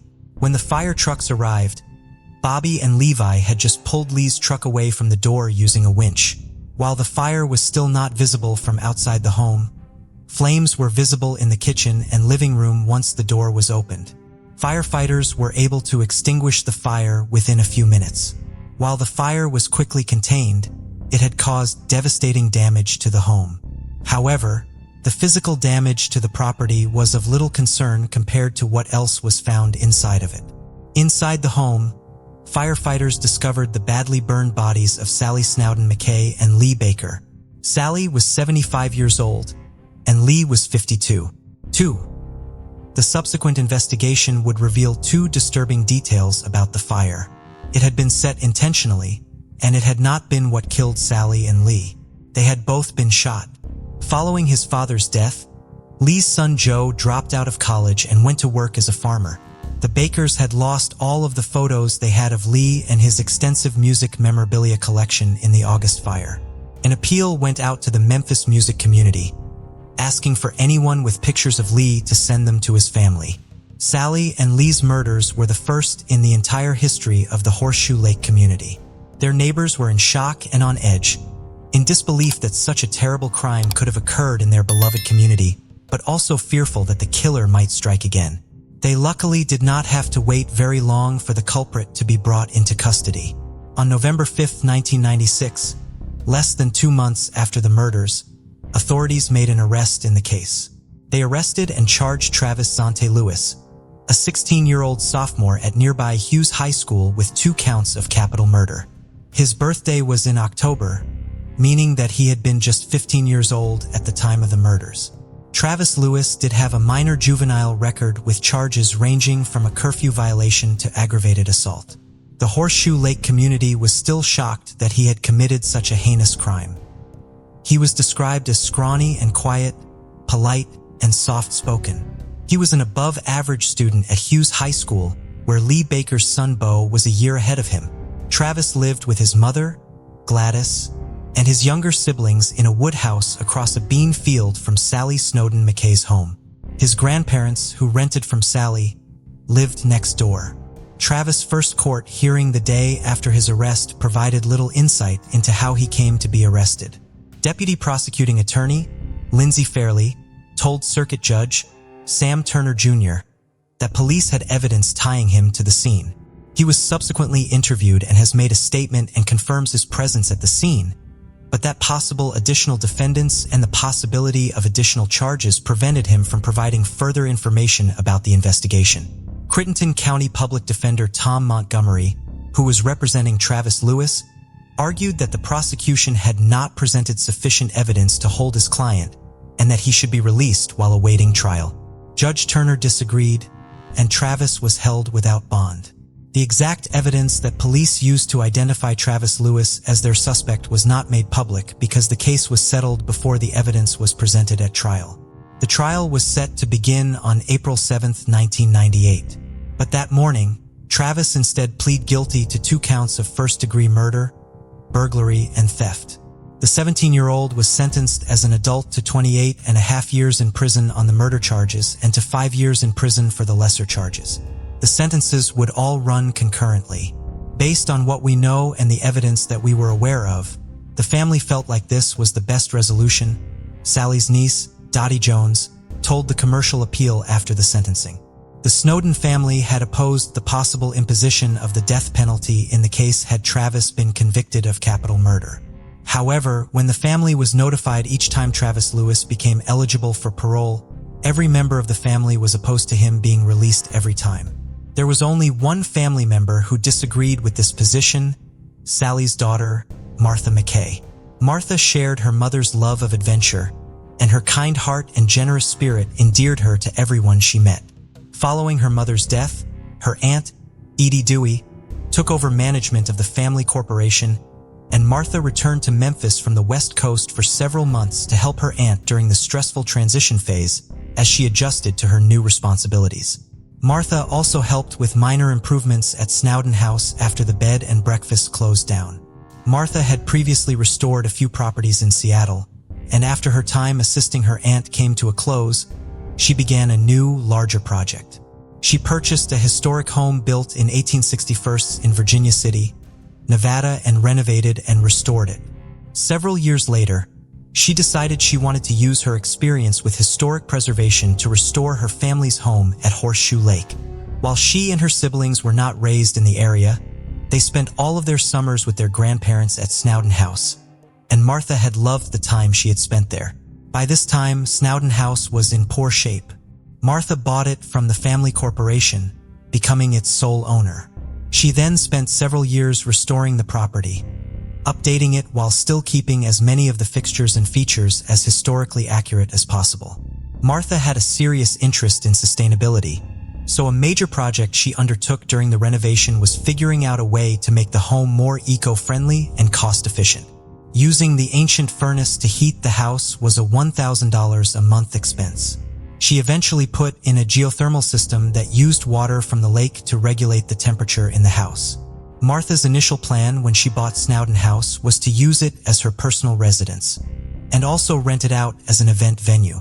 However, by the time the extensive restoration on the home was complete, the country was in the middle of a recession, and Martha lost her confidence in her business plan. She put the property up for sale, but could not find a buyer. Martha's inability to sell the house ended up being beneficial for her as she was able to return to her original plan for the house as the economy improved. She turned the home into a successful venue for weddings and other private events and also began renting out one of the home's bedrooms on Airbnb. Martha was a longtime Buddhist, and while she was devastated over the deaths of her mother and cousin, she felt it was important to try to forgive their killer. She also felt sympathy for him because he had been just 15 years old at the time of the murders. After Travis pleaded guilty to the murders, Martha reached out to him in prison. Martha's communications with Travis were also influenced by the fact that she did not necessarily believe that Travis had acted alone, and she hoped to find out any further truth about what had happened to her mother and cousin. Travis had confessed to being at Sally's home at the time she and Lee were murdered, and that he and another man had been in the process of robbing it when they were discovered by Sally and Lee. However, he maintained that this other man had actually killed them even after he pleaded guilty. Based on Lindsay Fairley's statements at the initial hearing, it does appear as though authorities were investigating someone else based on Travis's initial statements to them and believed that they might be making another arrest in the case. However, they appear to have not found evidence supporting Travis's claims of the involvement of this other person in the crime, as no other arrest was ever made. The man Travis claimed was the actual killer was found to have a solid alibi for the time of the crime. Martha, seemingly unable to believe that a 15-year-old could have perpetrated such a violent crime on his own, pressured the police to continue investigating the case, believing that there was more to the story and more people who needed to be brought to justice in the case. Martha's entire family did not support her communications with Travis and told her that they believed that nothing good would come of them. Despite the objections of her relatives, Martha visited Travis in prison, wrote him letters, and supported him being released on parole. I think that she really felt in her heart he deserved to be rehabilitated, which I think really speaks to her character after such a tragic event happened to such a close family member. Lee's son Joe Baker is hit following Martha's murder. I'm just beyond sad that it turned out this way for her. Travis was released on parole in 2018, 20 years after he pleaded guilty, and Martha continued to help with his rehabilitation. Seemingly without the knowledge of her family, Martha gave Travis a job doing odd jobs at Snowden House following his release. He lived and worked on the property with his mother, Gladys, whom Martha had employed as a housekeeper at the property for several years. Eventually, even Gladys told Martha to give up on her son, warning her to distance from Travis because he was reverting back to his old ways. While Martha gave Travis so much in terms of forgiveness and empathy, she finally reached her limit of how much grace she could extend to him a month before he killed her. Martha fired and banned him from her property and detailed the incident that led to her decision to do so in her diary. Martha had sold an antique chandelier for $10,000 and her buyer had paid for it in cash. Travis was present at Snowden House when Martha arrived home to stash the money before depositing it. The money then disappeared. Martha fired Travis and banned him from her property, believing he had been the one who had stolen the cash. Martha's case is closed and her killer cannot be prosecuted because of his death. Case is closed and her killer cannot be prosecuted because of his death. While the case is as resolved as it will ever be, there are still lingering questions. Police found a bag containing some of Martha's valuables and a bloody knife near her body. It is unclear if Martha was killed after walking in on Travis robbing her home, like her mother and cousin had been years earlier, or if Travis had come to the home to kill Martha and then decided to rob it after she was dead. The former scenario may be slightly more plausible as Martha had the chance to set off her alarm, which would have been easier to do when she first walked into her home and saw Travis there and more difficult to do if he had attacked her as soon as he was able to make his way into the house. Again, there is no way to be sure. What exactly transpired inside of Snowden House on March 25, 2020 will never be known beyond its terrible end result. What we do know, however, in the words of Martha's sister, Katie Hutton, is that Martha didn't deserve to be killed. She didn't deserve anything that happened to her. Thank you for joining us on this journey into the depths of unsolved mysteries. Cold cases not only challenge our understanding of the past, but also ignite our curiosity and determination for answers. Remember to subscribe to stay updated on our latest investigations. And if you have any information regarding the cases we've covered, don't hesitate to reach out. Together, we can shed light on the shadows of the past and bring closure to those who seek it. Until next time, stay vigilant, stay curious, and never stop seeking the truth.